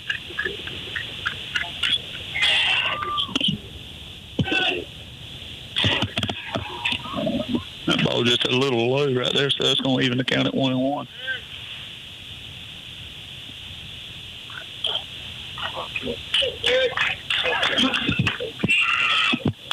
The 1-1 swung on and fouled back out of play off the right side.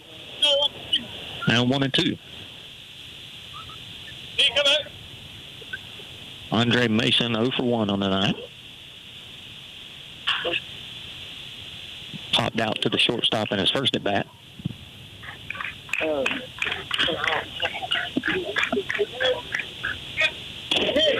Swung on and missed, and that'll be the first out of the inning. Good looking curveball by Jared there. Nobody on, 1 out. I'm glad you caught that it was a curveball. I was actually looking down at my book. I just heard the mitt pop and him swing.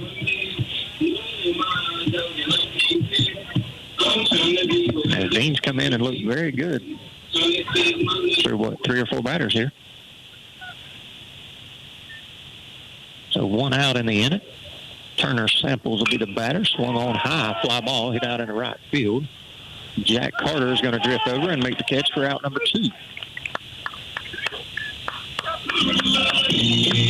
That's what we needed. That's quick outs. That's what we need all the time. Nobody on, 2 outs. Breaks to the plate, number 4, Tony. Get one more, get in the dugout, and get these bats going.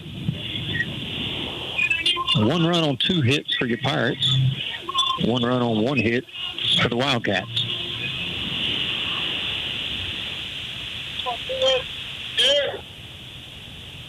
Number 4 in the box now, Tony Jenkins, DH.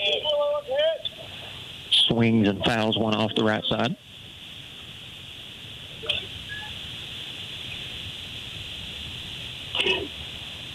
As I guess what would contribute to part of his success here is he's got ahead early to every one of these hitters.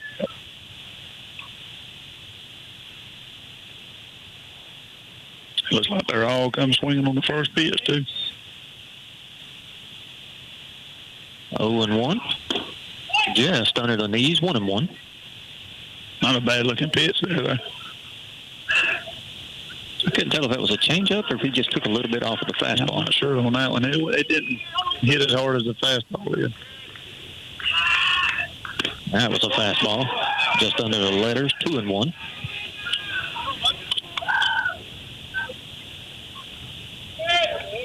Pirates defensively still the same lineup. Haven't seen any changes.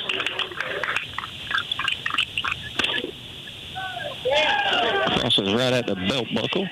Misses off the inner half. 3-1.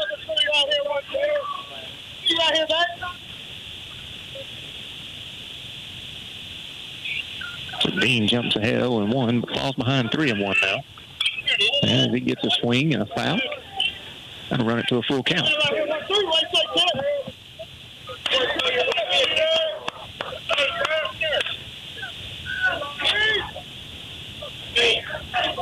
The Pirates 1 pitch away from getting out of this inning with no damage. Good fastball. Must have been outside. I guess it just missed. If he didn't get the call, and that'll be a 2-out walk for the Wildcats. Nate looked at the coach and said it was outside just a little bit. Okay. Still not a bad pitch. No, not at all. Guess you could say a great take by Dinkins there. And that'll bring up Patel, the left-handed first baseman for the Wildcats. As that pitch is swung on, going to be a 2-hopper over to the second baseman. I believe that's E. Watson. No, that's Nolan Sykes. Nolan Sykes went back out. Yeah, Colin went back to left field. And nonetheless, that'll be the third out of the inning. No damage done. 1-1 still your score. Going to go to the top half of the fifth. You're listening to Pirate Baseball on 96.7 The Big Wolf. Play ball! Woody Folsom Ford is always proud to support the Pirates. When it comes to financing, selection, service, and sales, the team at Woody Folsom Ford knows how to hit it out of the park. Round the bases to Woody Folsom Ford in Baxley and see for yourself. Let's go! New or pre-owned, bling or budget, big or small, Woody Folsom Ford has them all. And ask about the lifetime powertrain warranty. It all starts when you talk to Woody. It's gone! Go Pirates! Trinity Electrical Services is proud to provide the absolute best in industrial and commercial lighting. Folks from all around trust Trinity. They set the industry standard in industrial and commercial contracting work, including sports field lighting and airfield construction. Give owner Chad Hutchinson a call today. 912-366-7773. Again, that number, 912-366-7773. Trinity Electrical Services, located at 2317 Golden House West, Suite 4 in Baxley.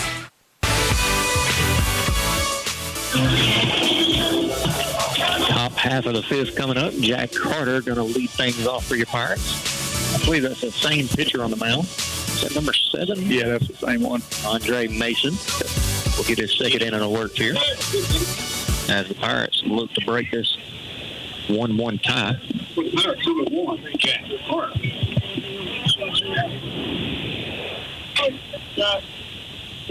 And we'll have to do it with 8, 9, and 1 due up here.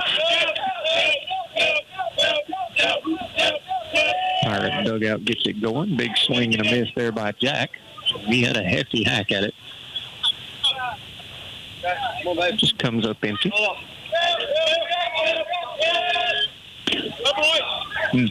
He called that a strike. Yes, he did.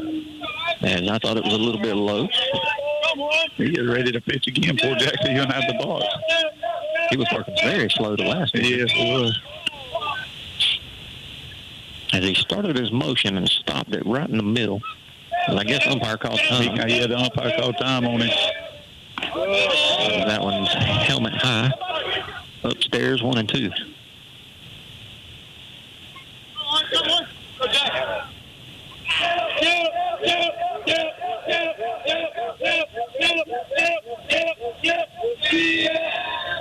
Good. That's about a 50-foot fastball or curveball, maybe. I believe that was his curveball. I'm not sure. It hit the grass, though. It did. Didn't even make it to the dirt, so 2 and 2. Pitching Gazette had a lot of drop on it. And Jack takes about a half a step forward in the box. And watches another pitch miss in the dirt, 3 and 2. So Jack fell behind 0 and 2 and has worked it back full quickly. Nice to have his speed to lead things off as that ball's hit over towards the second baseman. He's going to field cleanly and throw over in time for out number 1. Nice hustle by Jack. He almost did beat that out. Second baseman took a couple of steps to get over to it. And good hustle by Jack there. That's what I was saying, and it'd be nice to have his speed on to lead the inning off. Jack's pretty fleet of foot. Nolan Sykes up to bat. This pitcher's working fast here on this end. Starts Sykes off with a fastball there. Misses outside, 1 and 0. 1-1's your score, top half of the fifth.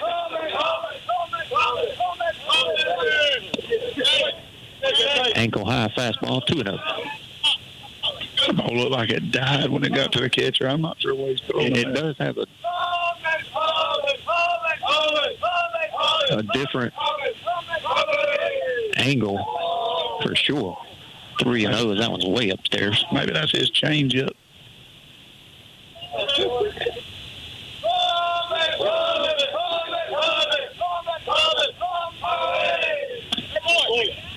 That one's under the knees, and that'll be a 1-out walk for the Pirates. And Sykes works his way on base via the walk. And that's going to roll us back over to the top of the lineup, Bobby. Need a big hit by Colin right here and move Sykes on around. Colin 0 for 2 on the night, has a strikeout swinging and flew out to the left fielder. Sykes has good feet on the bases too right now, so wouldn't be surprised to see a run here. Solid lead over at first.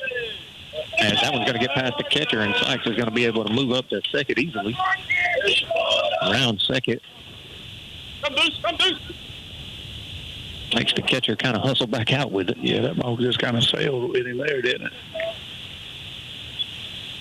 We talked about how deep the backstop was, and it hit the pads on the backstop before it hit anything else. Sykes going to reach second on the wild pitch.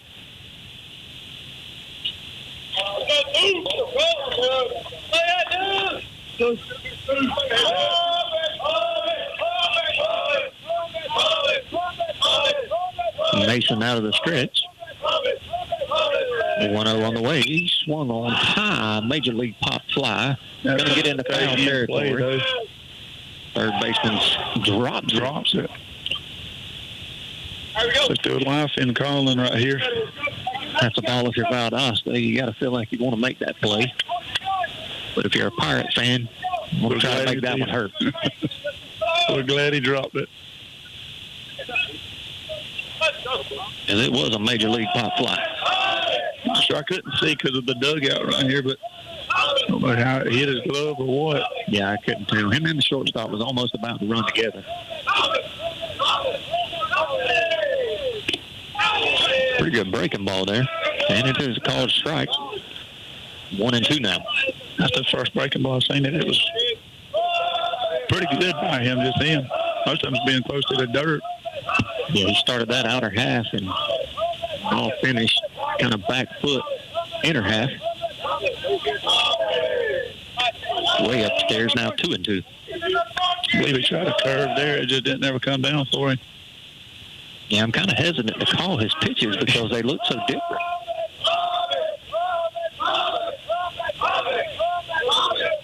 Two now to call him. That's a hard line drive into the left field. Center fielder has the wheels. Good hit by Colin there. He stroked that one. It was just, that's the guy that made the play a while ago to end the inning. Hey, well, you can't hit a ball much harder than that. And the center fielder, he's got the wheels now. That's two really good plays he's made out there. And that's Coates. Grayson Hall up the bat now. Nolan Sykes still at second base. See if Grayson can start something right here and get Sykes over and score and the score. Now, the old saying, 2 out hits win ball games. Here's an opportunity to get one, as that one was a called ball, I believe. Yeah, he said it was a little outside. Not sure they believe it, but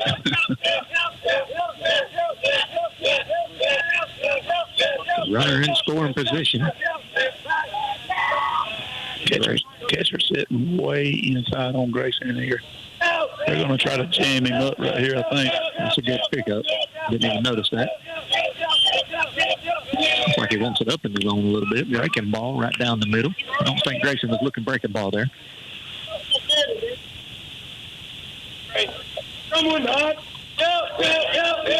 So 1-1 count, 2 outs, runner at second. 1-1 still your score. Top half of the fifth. Shortstop working the second base bag. And that one's going to miss low and away. 2-1. Jason Griffiths waits on deck.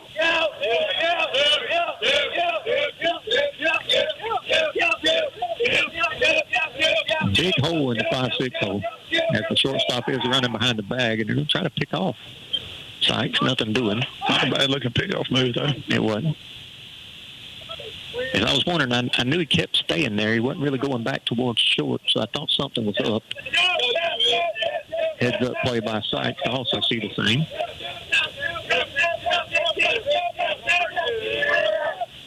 Two, 1. Crosses at the elbows. 3-1.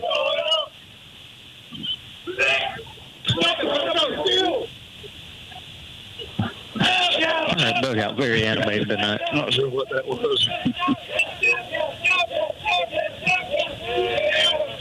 3-1 curveball misses outside. That's going to be a walk. The runners at first and second now with 2 outs for Dason Griffiths. Wildcats coach over there not happy at all with that call. I don't think they wanted to see Dason in this situation. As we've seen from years past, he has the power to stretch this lead. 370 to dead center, 320 down both lines.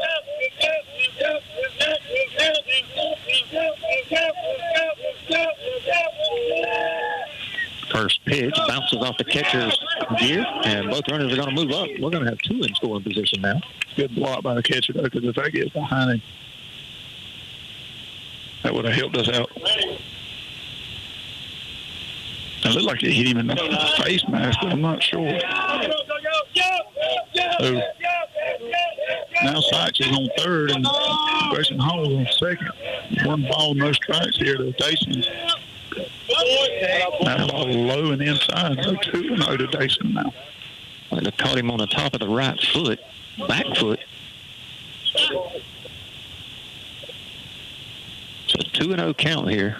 You got to think if Dason swings here, he's coming unglued on one. He is in a hitter's count. And he went, I believe, breaking ball and missed upstairs. I believe they're pitching around him, if you ask me. They don't want nothing in his wheelhouse here, so. I would agree. Not a bad strategy. Not at all. The problem with that strategy, you got Nate Livingston waiting on deck. That's true. He's had a very good night. And that one's going to bounce in the dirt and get away from the catcher, but he's able to corral it enough to keep Sykes over at third, and that's going to load the bases up for the Pirates. And I think you're 100% right. I don't think they wanted anything to do with Griffiths there. No, because he had 2 in the dirt and 2 over his head, and it was all 4 balls in a row. So, I mean, they wasn't looking for him at all. So Nate Livingston 1 for 1 on the night. Threw a walk his last at bat. And a single through the 3-4 hole in his first at bat. Wildcat coach coming out now to talk to Jones on the mound. Great trying to get a strategy here.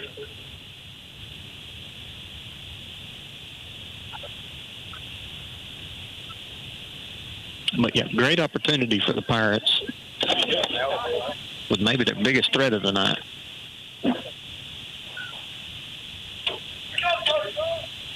This is his second inning. This is his second inning. Okay.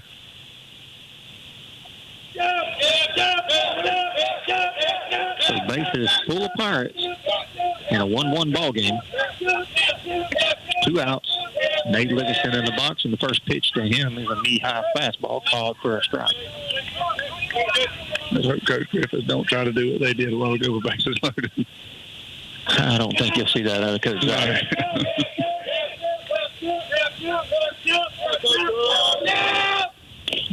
Here's the pitch. Just did miss low and away, I believe. 1-1.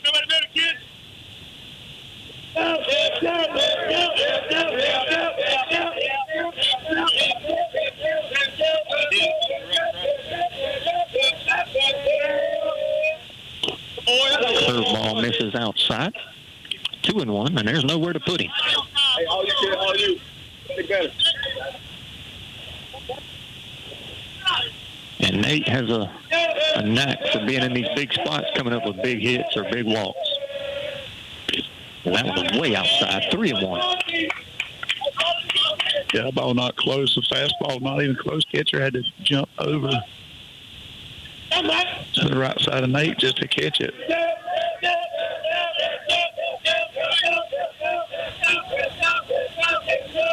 3-1 pitch on the way. Swung on, hit hard to the third baseman. He's able to pick it up, throws across to the first baseman. He's not able to pick it up. 1 run's going to score. 2 runs going to score. Pirates going to take a 3-1 lead. I'm sure why your third baseman didn't go step on third base there. I don't he even. was right at the bag. He makes the play easily. If he takes 3 steps to his right, steps on the bag, you're out of the inning.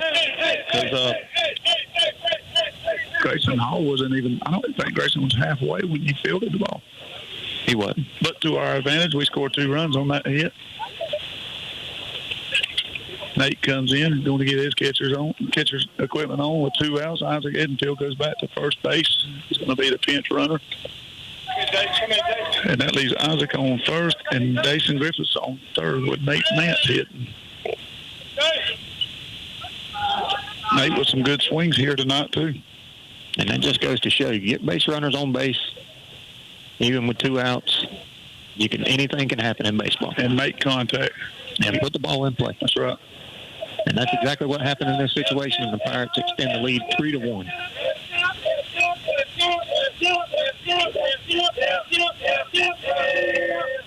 First pitch to Nance is going to be lined into center field for a base hit, and that's going to score another run for the Pirates. And Nate will put some good swings on the ball. Great job of hitting by Nate, getting it over to the shortstop's head over there in the center field. Moves Isaac up to second base. And he's standing on first base now with another run for the Pirates. Now 4-1. That's going to bring Cole Higgins up. A big hit here by Cole. Score a couple more runs here in the fourth inning. Fifth inning. And that ball's going to be hit on the ground as Edenfield had to jump over it. Good job by the shortstop to be able to stick with it. Flips it over to second for the third out of the inning. But not before the Pirates hang up a crooked number and extend this lead to 4-1. We're going to go into the bottom half of the fifth. You're listening to Pirate Baseball on 96.7 The Big Wolf. Looking for the perfect manufactured or modular home? Look no further. Introducing Uri's Home Center, your premier manufactured home dealer serving Georgia, Florida, and Tennessee. At Uri's Home Center, we're committed to finding you the ideal manufactured or modular home that fits your lifestyle and budget. Whether you're a first-time buyer, a growing family, or looking to downsize, we have the home for you. Call us today, 912-240-0111, or visit us on the web at uris.com. That's YUREZZ.com. Promotional offers and availability may vary. See store for details. You've reached Cody's cell phone. Please leave me a message after the beep and I'll call you back. Hey man, listen, I know your trailer's busted and you want to borrow mine, but I'm going to need it this weekend. So just do what I did. Go to Down to Earth Trailers in Baxley. Their parts showroom is huge. They will hook you up with everything you need to get your trailer up and running like brand new. They have a huge selection. They've been in business for over 20 years, so you know they're in it for the long haul. Give Down to Earth Trailers a call at 877-363-3007. All right, welcome back to the bottom half of the fifth as the Pirates was able to break that 1-1 tie that lasted for a few innings. And we now have a 4-1 lead. As we put up 3 runs on 1 hit and 1 error there in the top of the fifth. Jared Dean, I believe, still on the mound for the Pirates, as he's had a very good outing tonight. Good-looking young arm for the Pirates.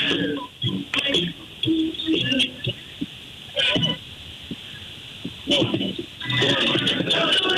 like Valdosta is going to bring up number 28.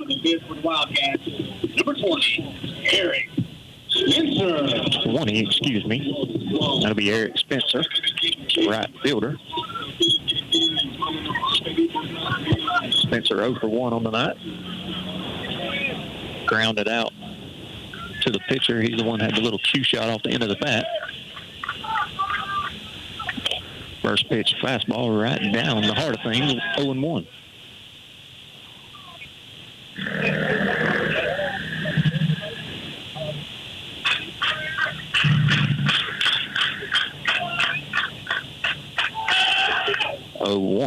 Way out front of a breaking ball, 0-2.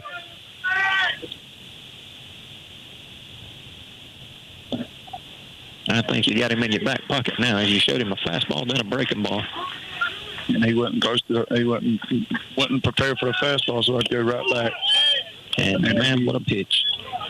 Must have been a little outside there. That is exactly where he wanted on 0-2. That's right.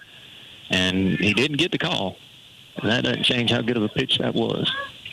Couldn't have been more than the ball off the edge of the plate, looked like. Great breaking ball. And he's going to get him looking. The backwards K for Dean.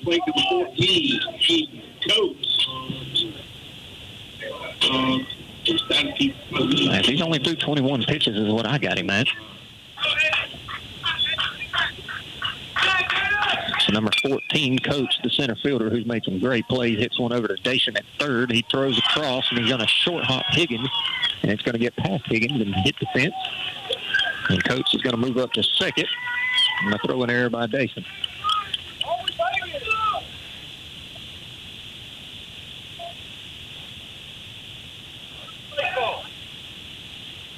Coach sitting there waiting on that fastball on that one right there. I think he knew that first pitch was going to be a fastball, and he jumped on it. So now number 8 coming up to hit for the Wildcats. One out with a runner on second now.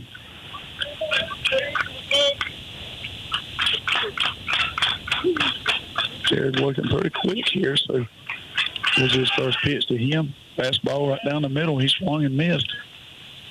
For strike one.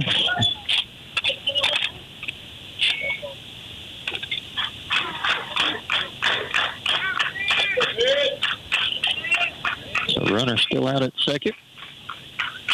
0-1 pitch on the way from Dean. In the dirt, 1-1 as it gets away from Livingston. Runner's going to try to move up to third, and he's got to be able to do so safely. I think that one hit Nate in his throwing hand just a little bit. Good stop by Nate. It just scored it away from him just a little bit. So the Wildcats have one just 90 feet away, trailing by 3 in a 4-1 ball game. Here in the bottom of the 5th. Fastball swung on, hit out into center field. Nance is coming in, and Nolan Sykes is not able to make the play. That's going to score a run for the Wildcats. I thought Nance, he was moving so quickly, I thought he was going to be able to make that play. I think Nance thought Sykes was going to make it, and it was just a miscommunication between the two and just dropped right in between them. And I think you got to give it a hit there. Coach Griffith's coming out, and he's going to make a pitching change here. Great job by Jared Dean to come in and pitch in 2 innings, get us out of a jam on 1 inning for sure. Now we got Landon Anderson coming in, another young guy from. And you know, a lot of these guys are still playing JV too. So this is a lot of practice for the JV people. It is. And who did you say was going to the mound? That's Landon Anderson. Remember, is he 28? Yeah, 28. All right. While Landon takes his warm-up pitches, we'll take a short break. Pirates leading 4-2 here in the bottom of the 5th. You're listening to Pirate Baseball on 96.7 The Big Wolf. Resetting your password, unsubscribing from emails, printing anything. Why are simple things sometimes so complicated? Thankfully, with an auto owner's insurance independent agent, getting the right coverage for your business doesn't have to be one of them, so you can get back to more important things, like learning how that printer works. That's simple human sense. See Rinse and Rinse Insurance, South Main Street in Baxley, or call 912-367-1479 for all your insurance needs. Everyone at South Georgia Insurance Associates wants to wish the Appling County Pirate baseball team a fantastic season. South Georgia Insurance Associates is an independent agency bringing the best in auto, agribusiness, recreational vehicle, church, flood, and business insurance to Baxley and surrounding areas. They work with many different insurance companies to find a plan that's perfect for you. You can learn more about the services and resources that South Georgia Insurance Associates offers and request a quote online at sgiainsurance.com. That's sgiainsurance.com. Go Pirates. All right, welcome back. Skylar Howell, the leadoff hitter for the Wildcats, is in the box. New pitcher, Landon Anderson for the Pirates. Spires over at first for the Wildcats with 1 out. A 4-2 ball game. First pitch from Anderson is going to be hit hard on the ground, fielded by Dacian. Throws over to second for 1. Over to first, not in time. But we do get an out. I don't think that was hit quite hard enough for a double play. They made it close. They made it close. They sure did. Wildcats coming out swinging now. So now runner at first base on the hit right there to Dacian Griffiths. Now, number 1 coming up to hit. Landon looked good on that fastball. So Howell just switches places with Spires over at first on the fielder's choice. Pirates now working with 2 outs. And the Valdosta coach wanted to have a word here with Lampkin. Not sure what they would be talking about here.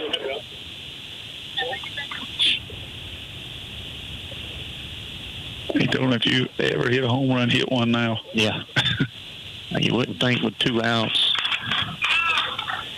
in a scrimmage game you'd see much of a small ball game here. No. Maybe just trying to settle him down a little bit.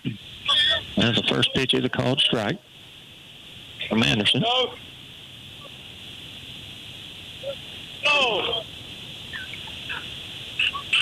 4-2 is your score. Pirates lead.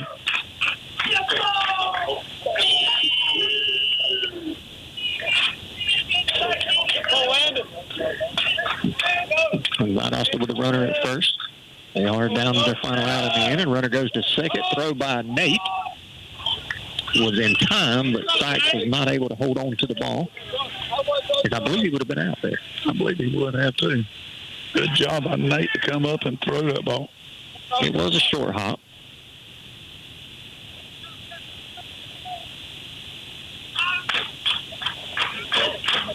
So Howell with the stolen base. Gives the Wildcats a runner in scoring position with 2 outs. Pitch swung on, hit high and deep, but foul down the left field line.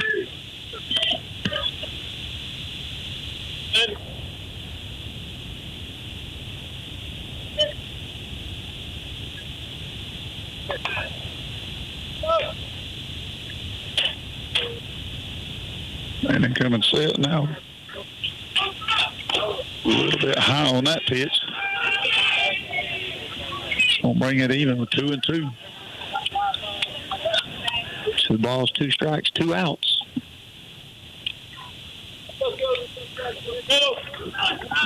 I'd like to get out of this inning with just 1 run score.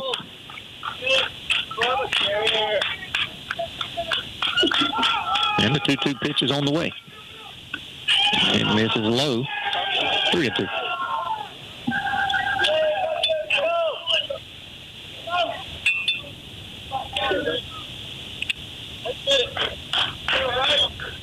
Yeah, Bobby, it was. I agree with you. I thought we was going to get out of here by 7:30. And that first couple innings, that pitch was swung on and fouled off the lights, and they shattered a lot. That's the second time I've seen that. Happened in Baxley, I believe. Well, it happened Patrick Crosby.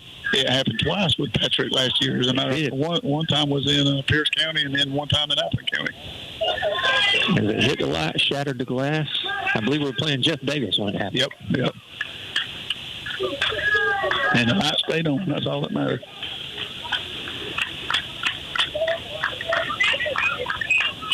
Payoff pitch also hit foul and out of play. Looks like everybody was okay. That was standing under the light. Just had a little rain shower of glass, but everything looks normal. Landon throwing the ball well. He is.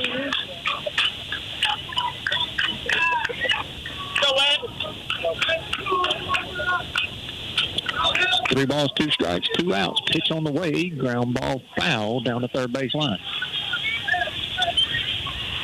So Lampkin doing a good job of making Anderson throw some pitches here.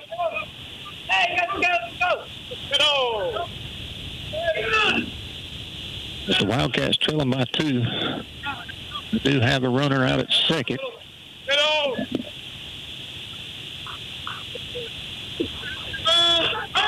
Pick off attempt at second, and if we were able to make that play, I'm not sure that the inning's not over.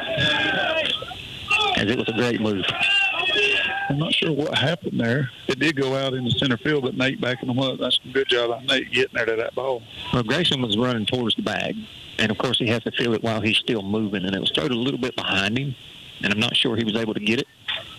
Well, I know he wasn't, but I think if he's able to bring that ball down and put the tag on it, I'm not sure that we're not out of this inning. never know what the ump's going to call in that situation, but it was going to be bang, bang. He's got a good lead at second for sure. He does. So still a full count to Lampkin, the Wildcat second baseman, who is 0 for 1 on the night, looking for his first hit. Payoff pitch. Boy, he's fighting them off as that one fouled out of play. He does a really good job in the box of keeping his hands inside the ball just to fight off a pitch till he gets one that he likes. The more you see, the better off you are. He doesn't go crazy with his swing. He just puts the bat on the ball and stays alive. Another full count pitch. Swung on and missed, and that's out number 3. And the Pirates are going to take a 4-2 lead into the top half of the 6th. And you're listening to Pirate Baseball on 96.7, The Big Wolf.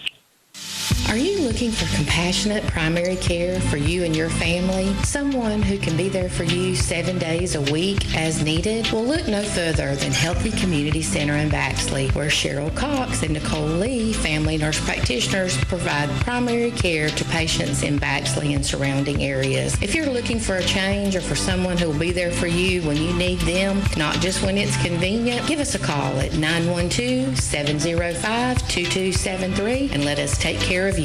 When should you call Lisa Pierce at the Lisa Pierce Agency in Baxley? If you drive this. If you fly this. If you ride this. Lisa Pierce is serious about protecting your business investments and toys. Stop and see Lisa Pierce at 395 West Parker Street in Baxley. Or call her at 912-367-4100. She makes it personal. Underwritten by Farmers Truck Fire Insurance Exchanges and Affiliates. Products not available in every state.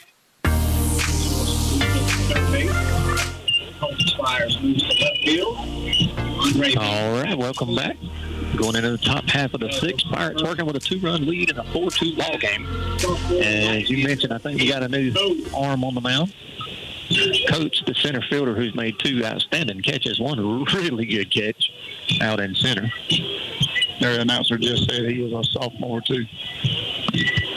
Can you catch the number of who went to center? They all moved around. Oh, did they? Yeah, he went through a list of people who moved around on the infield and outfield. I believe that's going to be Lampkin. No, Lampkin's still at second. Number 7 moved to center. That's Mason. Okay. I think we're caught up there. And who would lead it off here with? This is John Evans. Yep, John Evans coming up the bat.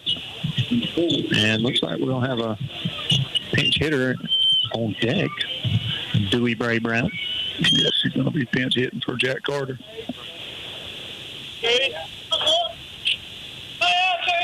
The new pitcher coach going to get ready to throw his first pitch. He looked good on his warm-ups. He did. Pitch swung on, foul tipped into the catcher's mid 0-1.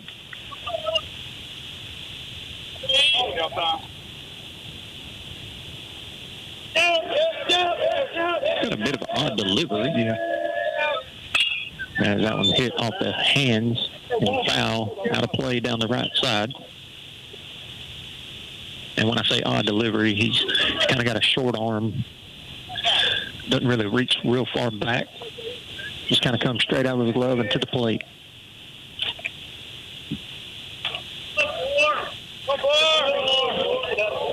So 0-2 the count to strike.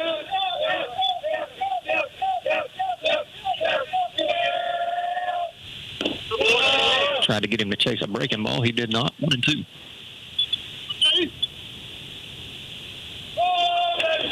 He's got about a three-quarter arm. It's not coming straight over, and it's not side arm, so it is a weird delivery. You can't see it. It's definitely different for these Pirate hitters, I'm sure. As it is hard to pick up out of his hand. Mm-hmm.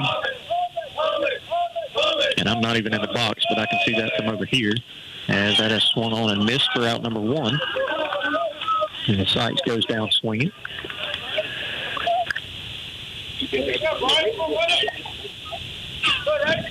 And Bray Brown will step in the box now with 1 out for the Pirates. Is that Edgefield on deck? Believe so. As it's on deck, switching it up just a little bit here.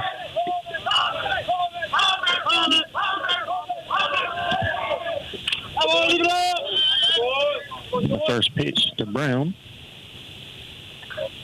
I didn't catch what he called there.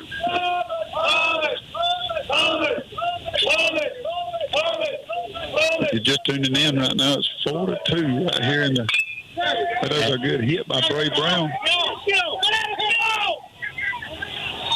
Bray Brown just absolutely smoked one into the left center field gap. And off the bat, I thought that ball was gone. That was 370 to the dead center. I believe that was 368. He had to. The center fielder had to get on his horse to get there. So we're at 4-2 right now in the top of the sixth inning right here with 2 outs for the Pirates. Isaac Edenfield coming up to bat. This will be his first at bat. He's pinched run a few times tonight.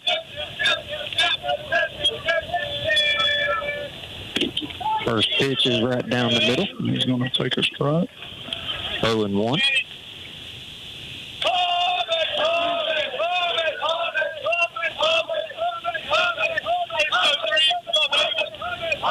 One pitch on the way. Missed inside, I believe. It was. I can't tell on the inside where we're sitting. I can't really tell. Yeah, we do have a bit of a tough angle. I can't really argue the calls tonight. And there's a ground ball. Hit over to the shortstop. He fields on the run. Throws across in time for out number 3. It's a quick 3 up, 3 down for the Pirates. We're still working with the 4-2 lead. Going into the bottom half of the 6th. You're listening to Pirate Baseball on 96.7 The Big Wolf. Livingston's Garage and Wrecker Service is Baxley's trusted auto repair shop. Their skilled and professional team is committed to getting you back on the road without breaking the bank. They do everything from oil changes and tire rotations to battery work and mechanic work. And they offer a 24-hour wrecker service. They even haul heavy equipment. Located on US 1 north of Baxley. Livingston's Garage, locally owned and operated. Give Livingston's Garage and Wrecker Service a call today. 367-2459. That's 367-2459.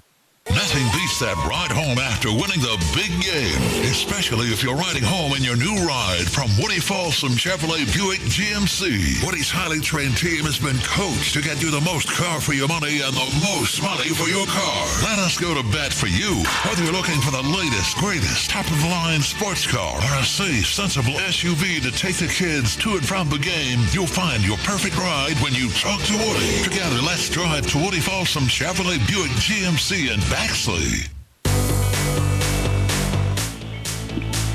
All right, welcome back. You're listening to Appleton County Pirate Baseball. We're going into the bottom of the 6th here. It's hard to read that sign out there, but it's the bottom of the 6th. We're going to be looking at the 3, 4, and 5 batter here. Landon Anderson back on the mound for Appleton County. Good out in his first inning just a while ago. Looks like it's going to be number 18 coming up. He started off pitching for the Wildcats. His name's Alex Wilson. Then we've got Andre Mason coming up, number 7. He's playing center field. And then Turner Samples coming up after him. So Landon just got through with his warm-up pitches right here. And a little meet at the mound by the first baseman and third baseman. And Landon's getting set right now to start his delivery. So we have Wilson right here. Here's Landon pitching the first pitch. That fastball just a little bit high and outside for ball 1. Landon steps back in, works fast, right down the middle, swing and a miss. Good fastball by Landon. That evens the count at 1-1. We're back to the big, tall, right-handed Wilson. 0 for 2 on the night. I missed that call. He called that a ball? Yeah, he called that. Must have been inside. It's a 2-1 count. Way upstairs now, 3-1.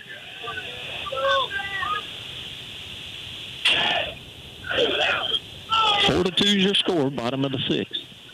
Pirates leading.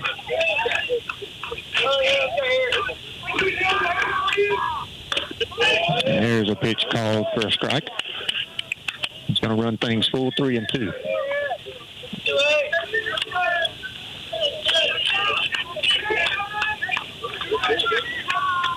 Landon works pretty fast, too, on the mound. He does. As Anderson's going to catch him looking. Batter thought he had ball 4. He started walking to first base there. Nobody on 1 out. Brings to the plate, number 7. Looking pitch. Was. Outside corner fastball. Caught the black on the outer half. Great pitch by Landon. It's going to bring up number 7, Andre Mason. Swung out front of a fastball. You get a pitcher that can paint the corners right there. It doesn't matter how fast he can throw. He's got control. He's going to make it. 0-1, swung on high, deep fly ball into the left center field gap. Nance slides and makes the catch. Good catch by Nance. I thought he was going to hit the fence on that one. I didn't think he had a shot of getting there. And he made it look fairly easy. The ball was just carrying over here. He caught that one at the bottom of the fence out in the left center field. No way for Colin to get to that ball. Great catch by Nate Nance. So that's going to be 2 outs right now. Landon working quick on this inning.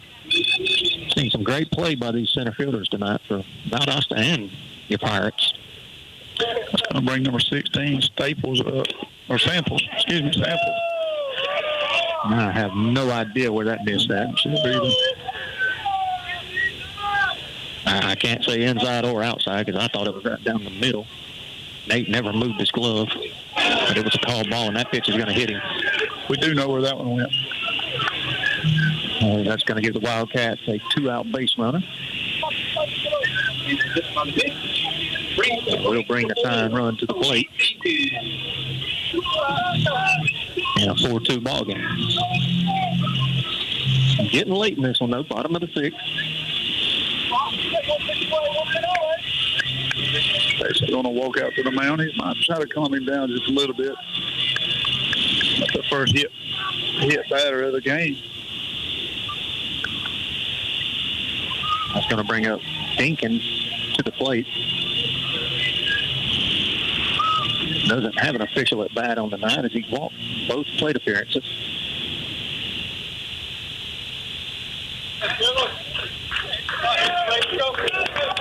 Three-step lead for Samples over at first. That one's low and away. 1-0 to Dinkins.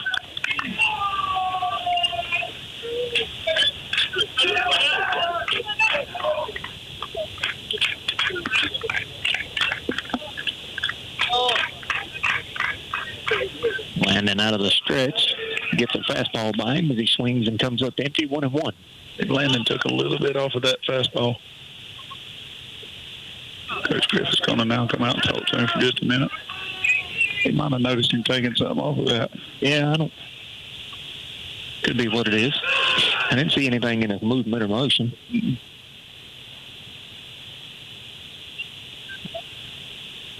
Might be on a pitch count here and wants to make a change. Not sure. Whatever it is, they figured it out. Stay with him. We do have somebody in the pen down there. Looks like number 4. I don't know if he's just catching him or you can't really see in the bullpen. He's actually throwing down there. Griffith's coming back out to the mound, and they are going to make a change. I thought that might be what it was. And it is going to be Sykes that we're going to turn to. And while Sykes takes his warm-up pitches, we'll take a short break. Pirates still leading 4-2 in the bottom of the 6th. You're listening to Pirate Baseball on 96.7 The Big Wolf. If you're a Class A CDL holder with at least 2 years of experience, come on out and apply to Williams Brothers Trucking. WBT cares about the safety of their employees, and they want you as a part of their family. They offer great benefits, competitive pay, 401k, health care, and hauls that will have you back home every day. We look forward to working better together with you. Williams Brothers Trucking wants to wish the Athlone County Pirate Baseball team good luck this season, and go Pirates. They take the pain out of propane. Sykes Propane in Baxley is here to take care of all your residential, commercial, and agricultural propane needs. Sykes Propane also sells Warming Trends fire pits, Peterson Real Fire gas logs, Renai water heaters, Generac generators, and True Flame grills and outdoor kitchens. Owners Daniel and Danny Sykes are looking forward to serving you soon. Sykes Propane, located at 2174 Hatch Parkway South in Baxley. Give them a call at 912-367-1151.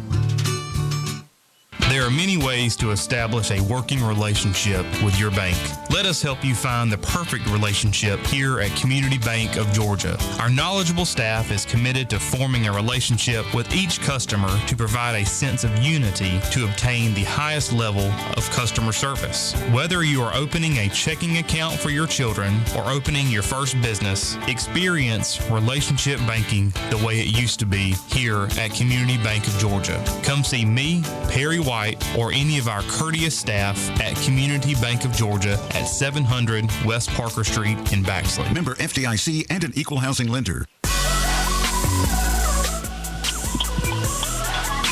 All right, welcome back. Still in the bottom half of the sixth. J.E. Sykes on the mound for the Pirates now.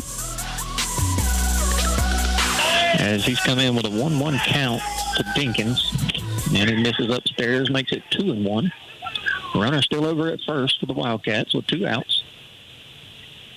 Pirates leading 4-2.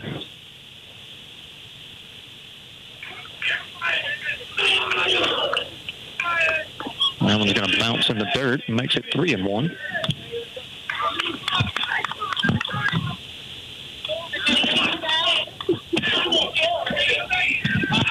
I believe this is what, the 5th pitcher of the night? Yeah, it sure is. We good lead over at first. He's going to go. Here's a throw down from Nate, and they got him. Good job by Nate. Good throw. And that'll be the 3rd out of the inning. Well, Nate put that one right on the money. As I'm not sure what's going on. It doesn't. They called it ball 4, so it didn't really matter. He got second base anyway. They called it ball 4. I could have swore I seen him. I thought he did too, but motion for a strike. So I even called it like I did. Not sure. The batter never left the ball. No, he did not. But nonetheless, they did call it ball 4, so we're still at it. Hey, we'll keep practice throwing it down. Us.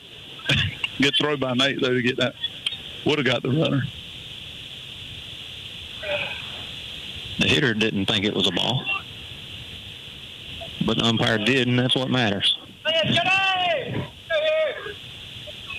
So runners at first and second now with 2 outs, and pitch swung on high, fly ball hit out to left field. Ewaldson looks like he has a bead on it. He does.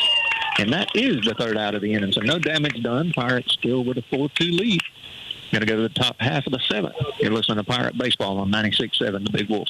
Getting only one fuel bill a month sure saves time and money, and that's just one of the many benefits since Murray Oil and Omaha Oil have teamed up. The combined businesses mean better pricing on most petroleum products. Be sure to fill up at the convenient key pumps just off South Main Street in Baxley, where all grades of fuel are available. And now when you need diesel, they make it easy to get your DEF fluid at the same time with their convenient DEF pump, only at Omaha Oil. Murray Oil and Omaha Oil, working together to better serve you. Play ball! Woody Folsom Ford is always proud to support the Pirates. When it comes to financing, selection, service, and sales, the team at Woody Folsom Ford knows how to hit it out of the park. Round the bases to Woody Folsom Ford in Baxley and see for yourself. Let's go! New or pre-owned, bling or budget, big or small, Woody Folsom Ford has them all. And ask about the lifetime powertrain warranty. It all starts when you talk to Woody. It's gone! Go Pirates! Identify yourself. WUFE And W244CR. Baxley. I like them even better now! The greatest hits of all time. The Big Wolf 96.7. All right, welcome back. Going to go to the top half of the 7th as I'm trying to work out all these defensive changes as we got a new pitcher on the mound, and it's going to be Howell, who was the shortstop. Can you get a number on that shortstop? I believe that's 14. Yeah, 14. I think he was the one that was pitching just a while ago. Am I right? I believe that's the only change they made. I think they just swapped them 2 out. I believe you're right. Looks like everybody else is still in the same spot. Nonetheless, Pirates going to lead things off here with Colin E. Watson at the top of the lineup, as we do have a small 2-run lead. You'd like to extend that lead here a little bit, get you some distance between them.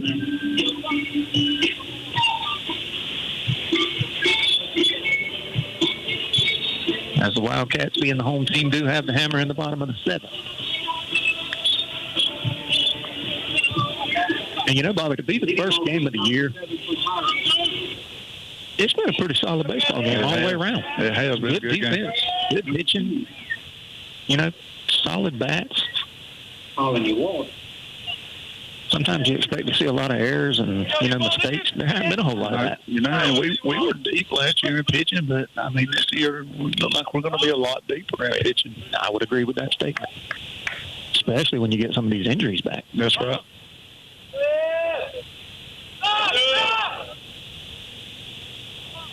And you got to think, you hadn't seen Dason, E. Watson, or Carter tonight on the mound. That's right. Now they're making a change. Number 5 going to right field. Not sure who that is. Kemp is all I have. Last name Kemp. Don't have a first name for him. So E. Watson in the box, 0 for 3 on the night, but man, has he hit the ball hard. First pitch just below the knees, 1-0, excuse me. I about have to pause because he has a very delayed call. Yeah, he is like calling and made tonight. We're going to find holes.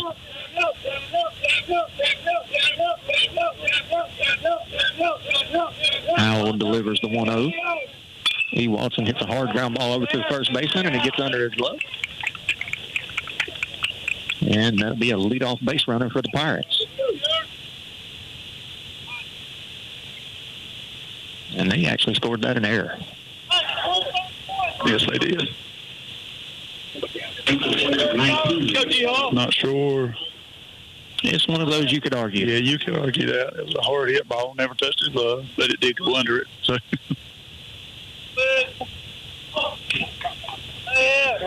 Grayson Hall at the bat. Now we're calling E. Watson on first. Top of the 7th, 4-2 here tonight. Curveball break. That's a lot of break on that curveball, wasn't it? It was. Way outside. So 1-0 the count. Would not be shocked to see E. Watson in motion right here.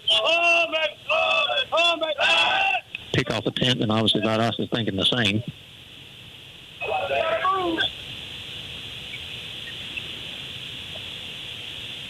Grayson, a very good runner. Yes. Good fastball. Called that a ball. I don't know where that missed, to be honest with you.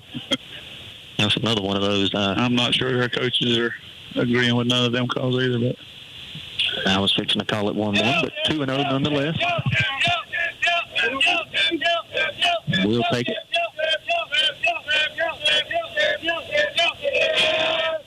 That one does miss way upstairs. And all way ahead, 3-0. Got to think he's probably got the take sign here. I believe I've seen Coach Griffith give it.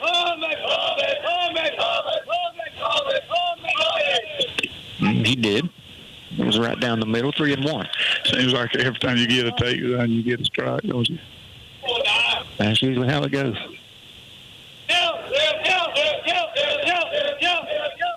Solid lead over at first by E. Watson.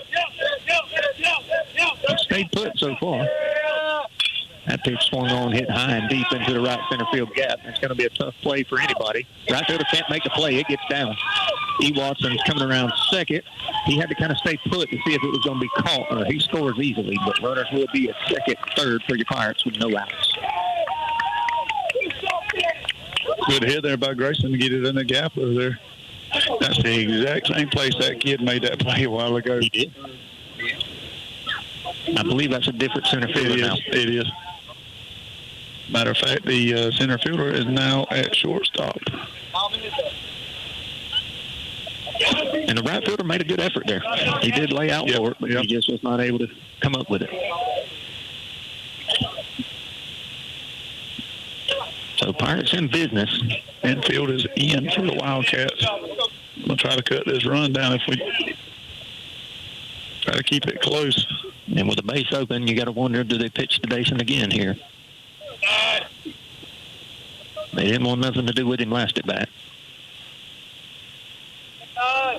But pulling the infield in, you would think they're going to go at him. And they did. He hits a rope into the left field. One run's going to score. They're going to hold the runner up at third, and it's going to be 5-2 Pirates. First pitch, swinging curveball. Facing with a good, solid hit to left field. Scoring Colony Walls in at third. You can't hit it much more on the screws than that. Looks like he might have been sitting there waiting on the curveball, too. Now Dason on first, Grayson Hall on third, and Nate Livingston coming up to hit. The last time Nate come up to hit, we had bases loaded and scored 2 on it. Well, and the first time he come up to hit, Dason was on first, I believe, and we did a little hit and run. Yep. And it worked out. So, again, 5-2 is your score now. Still no outs, runners on the corners. That pitch catches the outside corner, 0-1 to Livingston.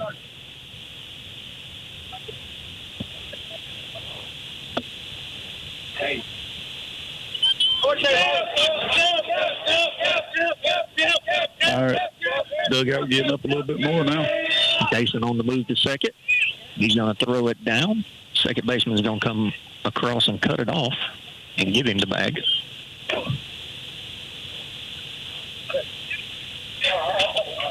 Did he call that a ball? He did. He did. Looked like a breaking ball, but I'm not for sure. No, he didn't. They got 0-2 on the board. We'll see what he signals here. As that pitch is swung on and hit foul.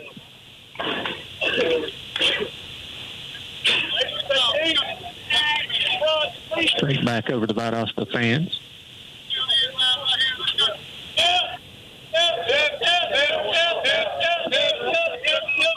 So I believe the count to be 0-2. Umpire will not give us the signal. Breaking ball in the dirt. Gets away from the catcher, but that's a good job by that catcher. He's quick. Yeah, just to get in front of that ball and knock it down. That ball was 3 to 4 foot outside. Breaking ball hitting the dirt. Yeah, he definitely saved the run there with Grayson's speed on third.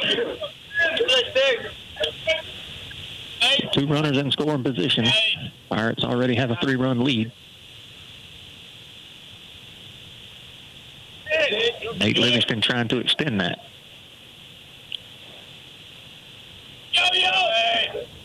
And that ball's hit high and deep into left field. Left fielder's going to be able to make the play. Both runners are going to tag. And both are going to be safe. It's 6-2 Pirates. Good job by Nate right there. Good sacrifice hit. Yeah. Just good, productive baseball.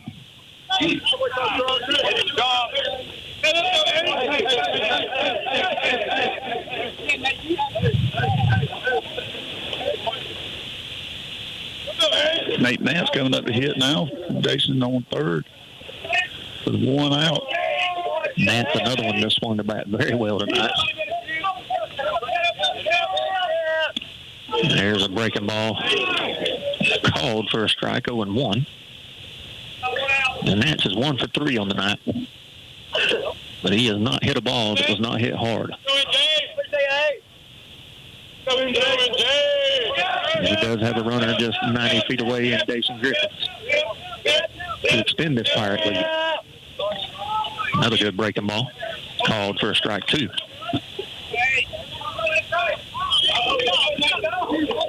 I don't think Nance is expecting 2 breaking balls back to back.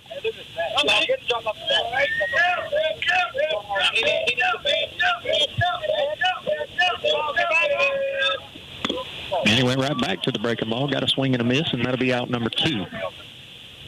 2 outs. It looks like we're going to have a pinch hitter here for Higgins.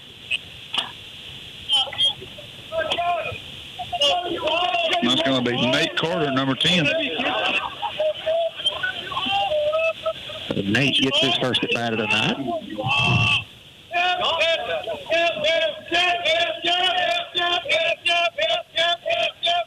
Howell on the mound, out of the stretch.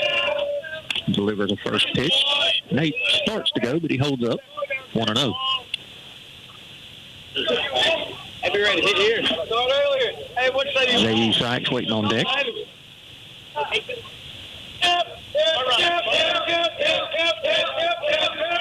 Sure would feel better to get that run in from third. Howell likes to go to that breaking ball, and it does not matter the count if that one missed outside, 2-0. That seems to be his go-to pitch. He'll choose that over the fastball, I believe. I think so. Umpire and the coach now having some word with each other. Yeah, he didn't like that call. And it was a good pitch. It was close. But I believe it missed a bit outside. Is that one, no question, way upstairs. And Carter's ahead 3-0. Eli boat right on deck. Made the quick switch on him. And that one right above the belt.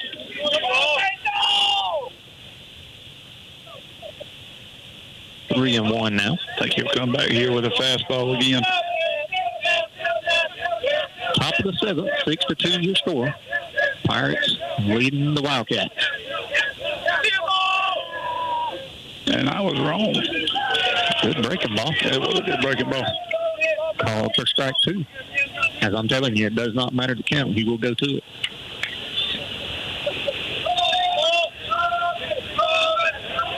I've seen more helicopters over here than I've seen in a year. In about 2 hours. Swung on and missed, and that'll be the third out of the inning. So we'll go to the bottom half of the second. Pirates leading 6-2.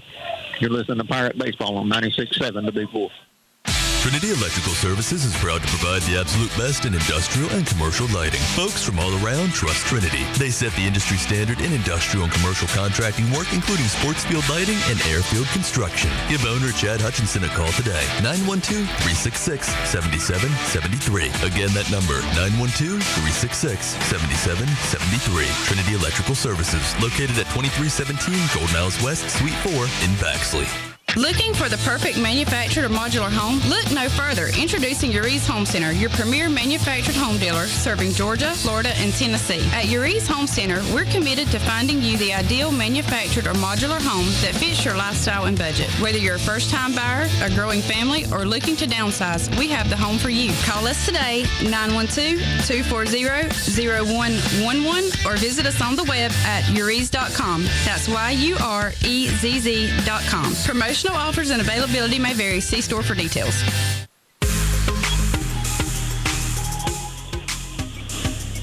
Welcome back. Going into the bottom half of the 7th. Pirates trying to preserve a 4-run lead. 6-2 is your score. New pitcher on the mound for the Pirates. And it'll be Nate Nance. Can you tell who went in center field? That's number 5. That's Caden Walls. It's so dark out there. It's hard to catch the numbers. And Jack's still in right field, yeah. So Walls moves to center. And we'll get our first look at Nance. This is number 20, Spencer. He'll lead things off. This is our 6th or 7th pitcher for the night. Hold on, and I will be for sure before I say that. Leading off the bottom of the 7th inning, number 20. Be the 6th pitcher. Getting a good look at all of our guys right here. We are. Or not even all of our guys, just a touch of our guys that can pitch. And I can tell you, they've definitely been on a pitch count more or less than an inning count. That's right. It's been 23, 25, 27, 22, and so on. And a smart move to keep them on the pitch count for right now. So the right-handed Nance is going to deliver the first pitch to Spencer. And he brings it pretty hard as well. That one misses low. No, he called that a strike. Yeah, I'm going to say no, he called it a ball. Okay. Not We sure. are struggling to see what he is calling. Bear with us. 1-0 hit high. Looks like the second baseman is going to try to make a play. And he is.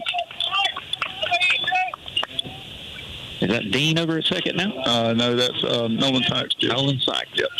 He's able to make the play with the first out. 2 pitches by NJ getting out. That's really good by NJ. NJ stepping back on the mound and ready to deliver here for his next batter. He like got the lights again. Is that the same guy that hit him a while ago? I don't remember. It just did miss him. So no balls, 1 strike here for NJ. And this is Coates, the batter. That's right down the middle. 0-2 now. Good looking curveball there. I didn't know if he was going to call it a strike or not. Yeah, I've tried to quit assuming here on him. He's made me look silly a few times. Just wait till I put it on the board up there. Yeah.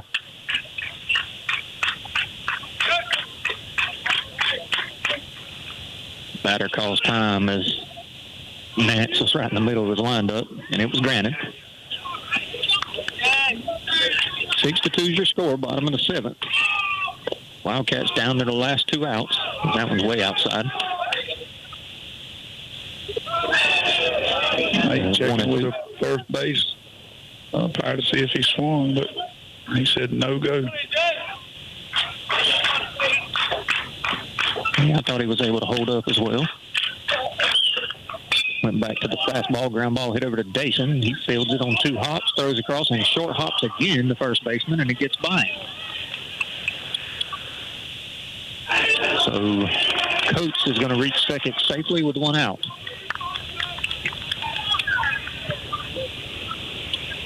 That's a big spot in between first and that fence over there. So it's pretty much a guarantee. If it goes past it, he's got second all day. Oh, no doubt. Yeah, if it gets by your first baseman, you better be looking 3. Yeah.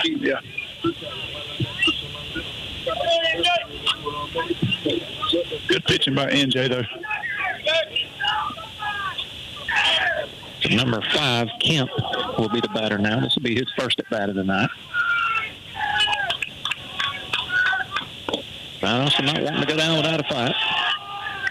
That first pitch misses low. 1-0.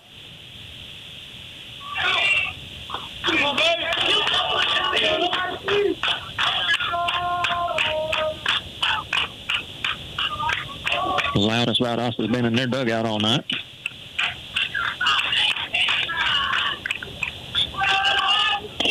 That one misses upstairs. 2-0. Nate want to talk. Nate Nance want to talk with Nate Livingston now. I believe it has dropped 15 degrees since we got here. I'm over here shivering now. I am too. Bottom of the 7th. Pirates got 6 runs on 5 hits and 2 errors. Valdosta 2 runs on 2 hits and 4 errors.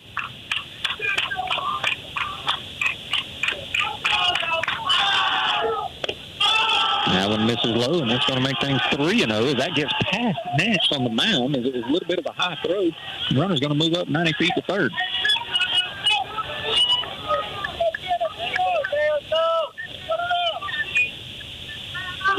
If the infield's going to meet at the pitcher's mound and have a chat, probably a good idea. And get our head back in the ball game. You got a 4-run lead, but anytime in baseball, that can change in a hurry. It sure can. And that one bounces on home plate, and that'll be a walk, and that's going to put them at the corners with 1 out. If Nate can settle in here and get an out right here with runners on the corner now. Runners on the corner with 1 out. And this is back to the top of the lineup for Valdosta. Number 2, Howell, I believe was pitching last inning. He was. Not sure what that is coming at us right there over the trees. It's one of them big Moody Air Force Base airplanes there.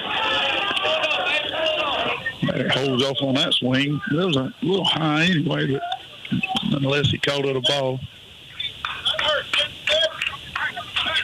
Nat's trying to find the zone here. And I believe he does right there, 1-1.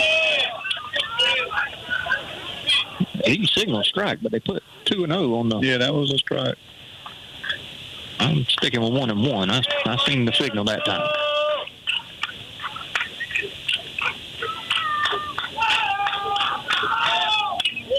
There's a good fastball. He was way behind it, but was able to get just a piece of it. So 1 ball, 2 strikes now. Yeah, they got 2-1 on the board, but I believe they're wrong. We was just talking about going by what they said. He still don't give a signal either, does he? No. He makes you work for it. That's a curveball in the dirt. So I'm going to say 2-2 until they prove me otherwise. Yep, he signaled 2-2. There they go. They finally changed it. So runners on the corners, 1 out. Nance delivers a 2-2 pitch. Breaking ball swung on and missed. Good for round number 2. Good pitch. Batter was way in front of that pitch. Runners remain on the corners now, 2 out. Stepping to the plate, number 1, Brady Lampkin. So Lampkin, who's had some very good at-bats tonight, has no hits on the night, but, man, he's battled when he's been in the box. Yeah, he fouled off a bunch of pitches a while ago on that. Great stop by Livingston. Yeah. As that ball bounced in front of home plate on the breaking ball, and he broke down to his knees and was able to knock it down right in front of him. Saved the run for sure. 6-2, still your score. Appling County leading the Wildcats. And they are down to their last out.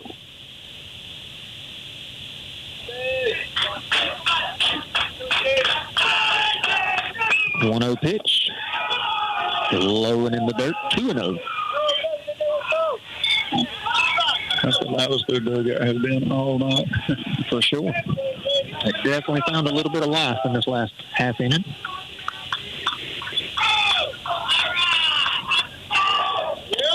Swung on and missed, 2-1. There was a change up there. I don't know what that was. It didn't look like a breaking ball. It definitely wasn't a fastball. And if Nance has 3 pitches, he's definitely going to be a vital piece to that pitching staff. As that one almost hits the batter, gets past Livingston, and that backstop is so far, there's just no chance to make a play at home. So the Wildcats getting one come in and score on a wild pitch there, making us score 6-3 now with a runner still in scoring position on second base. 3 balls and 1 strike on the batter. You got a 3-hole hitter on deck.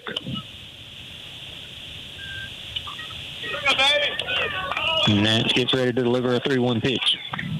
And it almost hit him. That's going to put him at first and second with 2 outs.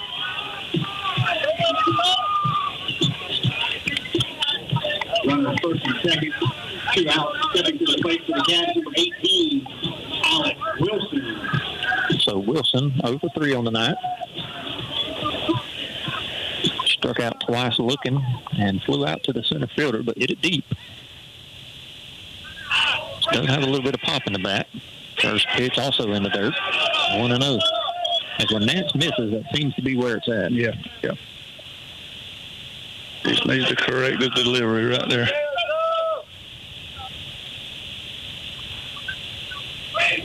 As the Wildcats do now have the tie and run at home plate in the batter's box.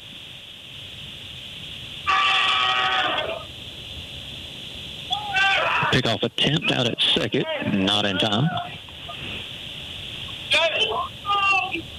Trying to steal an out. And he didn't have a very big lead. It was just one of those, let's see if we can catch him sleeping. I think it might have got NJ's mind off the batter, too. Yep.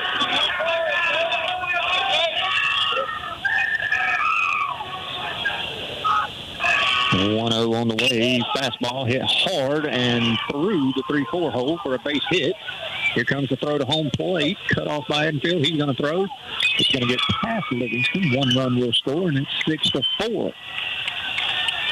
But the Pirates still lead. But Valdosta now has the tying run at second. And that ball just kind of slipped out of Cole's hand right there while he was throwing it. I'm not sure exactly. He didn't have a chance on getting him out either way. No, he was safe. Yeah, he was already there.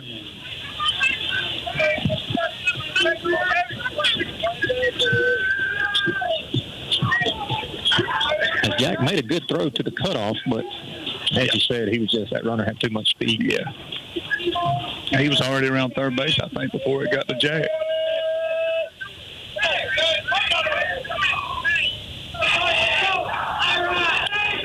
So runners at second and third. As I said, time runs at second.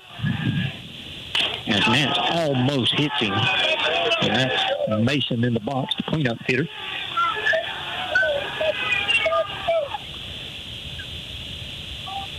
I think they're going to make a bent runner here for... I believe so.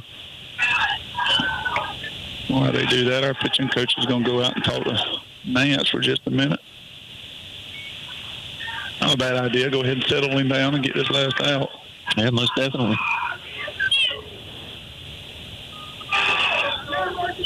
As you're one pitch from getting out of this and getting the win, but you're also one pitch from having a tie ball game. That's true.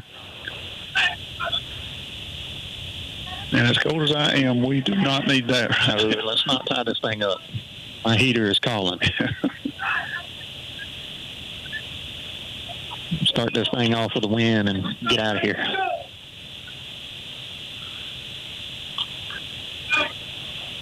But this hitter for the Wildcats, Mason, he sure looks the part. 0 for 3 on the night. And Nance is behind him 1-0 right now. Nance going to go from the stretch. I did not catch the number on the pinch runner. Did not see it. I can't. Number 1. Nope. 8? I can't see it. 8 or 6. One of them two.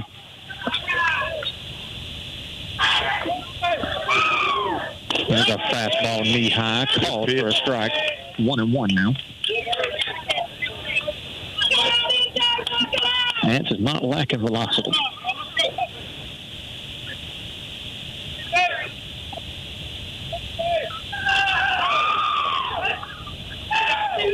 One hit foul and out of play. Now 1-2, and Nance has found his way ahead in the count.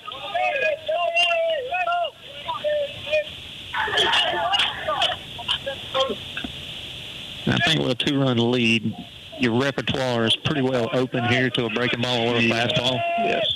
As 1 run doesn't help them, just gets them a little bit closer. But I think this batter's sitting on a fastball right now. I believe I'll try a curve on him right here. Even if it gets past, it's not the end of the world as he goes fastball and that's hit into center field for a base hit. 1 run's going to score, and we're going to have trouble with it in center field. 2 runs got to score, and we got a tie ball game.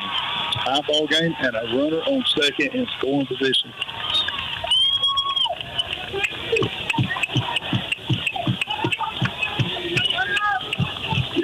He was sitting on fastball, and that's what he got, too. He was. He roped that one in the center field. Now we look at the position of if they get another base hit, they could potentially win this ball game. Sure can.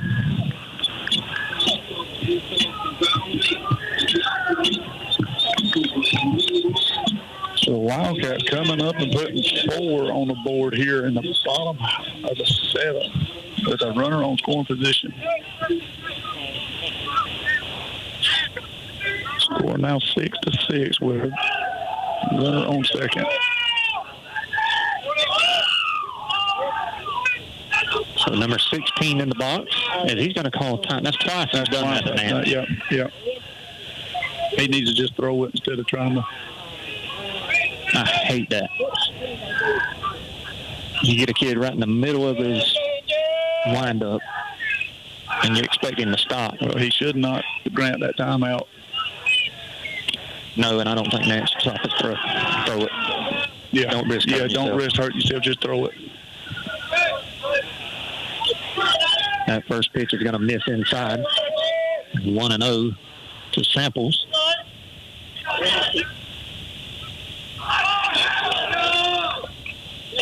That one's way outside now, 2-0.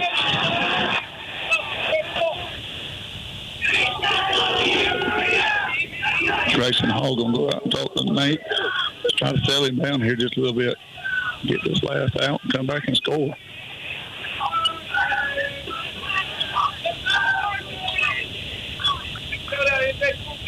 As we went into the bottom half of this inning with a 4-run lead, and Valdosta has put a 4 spot up to knot it up.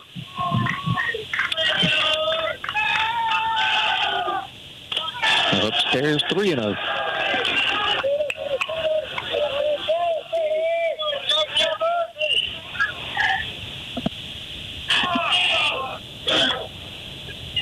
I don't see any action in the bullpen.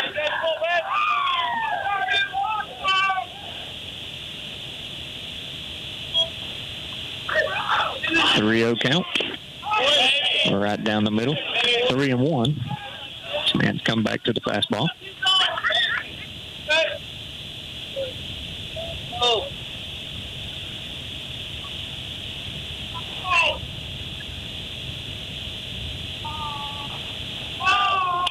Swung on, hit straight back and out of play.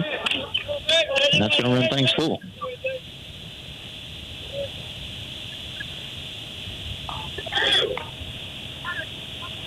Winning runs out at second for the Wildcats. And he does have a good bit of speed. And that's going to miss upstairs, and that'll be a 2-out walk. And that's going to put him at first and second for Valdosta.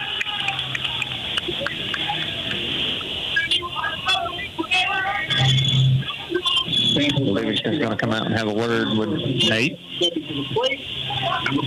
Nance. Coach Griffiths is going to come out. I think this is going to be a pitching change here. This is the second visit, right? It is. Yeah. As Coach Mercer came out. Yeah, first right. I don't see anybody warming up, so I'm wondering who they're going to go with here. Probably be somebody. Jack Carter looks like. Yep, Jack Carter coming in from right field. All right, so Jack Carter's going to take up his warm-up pitches. While he does that, we'll take a short break. You're listening to Pirate Baseball on 96.7, The Big Wolf. You've reached Cody's cell phone. Please leave me a message after the beep and I'll call you back. Hey man, listen, I know your trailer's busted and you want to borrow mine, but I'm going to need it this weekend. So just do what I did. Go to Down to Earth Trailers in Baxley. Their parts showroom is huge. They will hook you up with everything you need to get your trailer up and running like brand new. They have a huge selection. They've been in business for over 20 years, so you know they're in it for the long haul. Give Down to Earth Trailers a call at 877-363-3007. Untangling your headphones, finding the right remote, saying goodbye to your favorite shirt that hasn't fit in 10 years. Why are simple things sometimes so complicated? Thankfully, with Auto Owners, insurance doesn't have to be one of them. Auto Owners works with independent agents who live in your community and answer when you call, so you can worry about more important things, like finding a new favorite shirt. That's simple human sense. See Rents and Rents Insurance on South Main Street in Baxley or call 912-367-1479 for all your insurance needs. Let's go for a slice. Village Pizza in Baxley has the best pizza around. Everybody knows that, but did you know they've also got a variety of delicious cheese sticks, fresh sandwiches, and barbecue and hot wings? Why not treat yourself to the lunch buffet? It's chock full of just about everything your heart and stomach desires, and it's available from 11 a.m. until 2 p.m. They've got a party room in the back, perfect for birthday parties and meetings. Village Pizza on North Main Street in Baxley, open Monday through Saturday from 11 a.m. until 9 p.m. Give Village Pizza a call, 912-367-9851. Are Are you looking for compassionate primary care for you and your family? Someone who can be there for you 7 days a week as needed? Well, look no further than Healthy Community Center in Baxley, where Cheryl Cox and Nicole Lee, family nurse practitioners, provide primary care to patients in Baxley and surrounding areas. If you're looking for a change or for someone who will be there for you when you need them, not just when it's convenient, give us a call at 912-705-2273 and let us take care of you.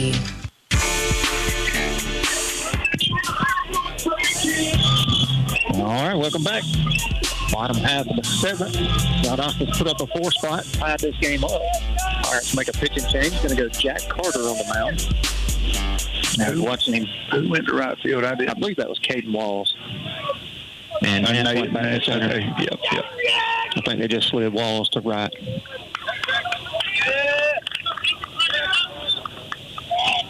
And Jack Carter, a kid with a very live fastball, and watching his breaking ball right there, man, it was impressive. And he went straight to the breaking ball, and that's going to get away from him and hit him. So that's going to load the bases up. So 90 foot away from a loss here for the Pirates. All we got to do is get one out right here.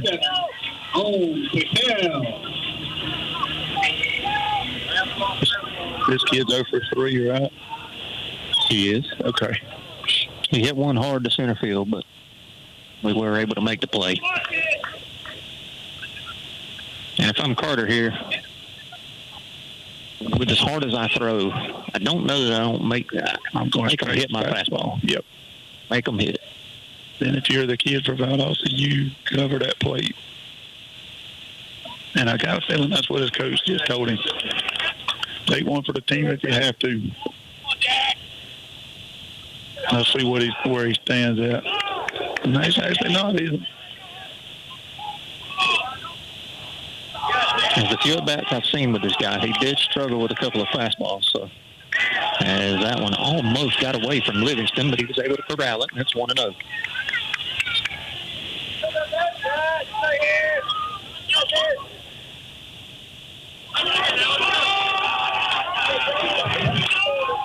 Bases full of Wildcats, 6-6 your score.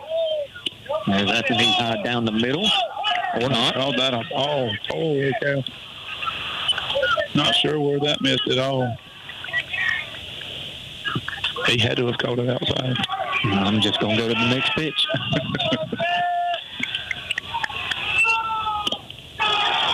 That one's, I guess, a little low as well, 3-0. That one's more so low than the other one. Yeah.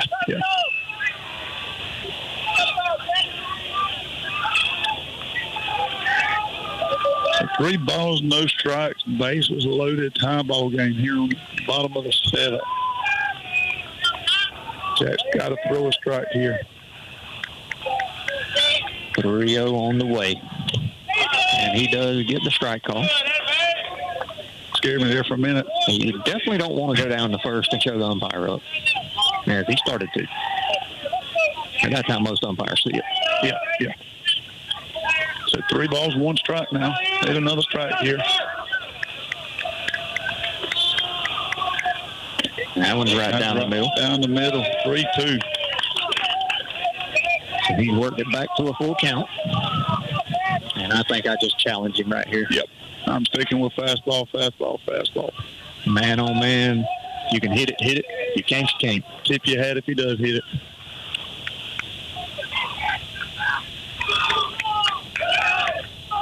And he does. He hits a high pop fly out in the center field. Nance is going to be able to get over and make the play. And we got it in. We're going to some free baseball. That we are. And this cold air is doing a job on us right now. But we're going to still give you some free baseball. 6-6 your score. Going to go to the top half of the 8th. Or are we going to... Actually, we're going to call it a tie. Yeah. I guess they're calling it a tie. We must have agreed ahead before the game. And I probably should have asked that question. But I'm sure it was something that was agreed upon. And that makes a lot of sense on some of the decisions that was made. So, ain't a loss and it ain't a win, but it is a tie. So we'll take a short break and we'll be right back to wrap it up for you. You're listening to Pirate Baseball on 96.7, The Big Wolf. When should you call Lisa Pierce at the Lisa Pierce Agency in Baxley? If you drive this. If you fly this. If you ride this. Lisa Pierce is serious about protecting your business investments and toys. Stop and see Lisa Pierce at 395 West Parker Street in Baxley, or call her at 912-367-4100. She makes it personal. Underwritten by Farmers Truck Fire Insurance Exchanges and Affiliates. Products not available in every state. Livingston's Garage and Wrecker Service is Baxley's trusted auto repair shop. Their skilled and professional team is committed to getting you back on the road without breaking the bank. They do everything from oil changes and tire rotations to battery work and mechanic work, and they offer a 24-hour wrecker service. They even haul heavy equipment. Located on US 1 north of Baxley, Livingston's Garage, locally owned and operated. Give Livingston's Garage and Wrecker Service a call today, 367-2459. That's 367-2459.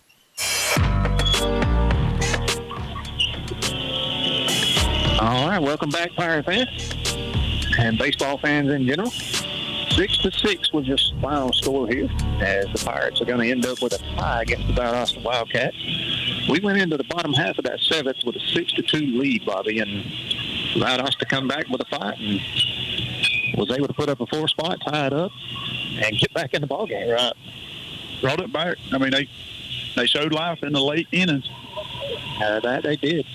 Looking at your box score, it was the Pirates 6 runs on 6 hits with 5 errors. Valdosta had 6 runs on 4 hits with 3 errors. So just looking at the box score, you know, especially later half of the game, we got to clean up some errors. Yes. And I'm sure that'll be attended to. But first game of the year, you kind of expect such. So we'll see how it goes from here. Wayne County is the next opponent, and that'll be an actual game that will count towards the record. And I am ready for it. So we'll, did we find out that was Monday, right? I need to look at the schedule because I don't want to tell you wrong. Monday night at 6 o'clock Monday night. So that's when we will be back on air for you. We are freezing to death, so we're going to keep it kind of short and sweet. But your final here was 6-6. The Pirates end up with a tie against the Valdosta Wildcats. Until Monday night when we take on the Wayne County Yellow Jackets at home, we will see you then. You've been listening to Pirate Baseball on 96.7 The Big Wolf. You've been listening to Appling County Pirate Baseball on the Big Wolf 96.7. This broadcast has been brought to you by Community Bank, Rents and Rents Insurance, Sykes Propane, Down to Earth Trailers, Woody Folsom Ford, Woody Folsom Chevrolet Buick GMC, Urie's Home Center, Trinity Electric, Murray Oil, Village Pizza, South Georgia Insurance Agency, Williams Brothers Trucking, Healthy Community Center, the Lisa Pierce Farmers Insurance Agency, and Omaha Building Systems. Thank you to our sponsors.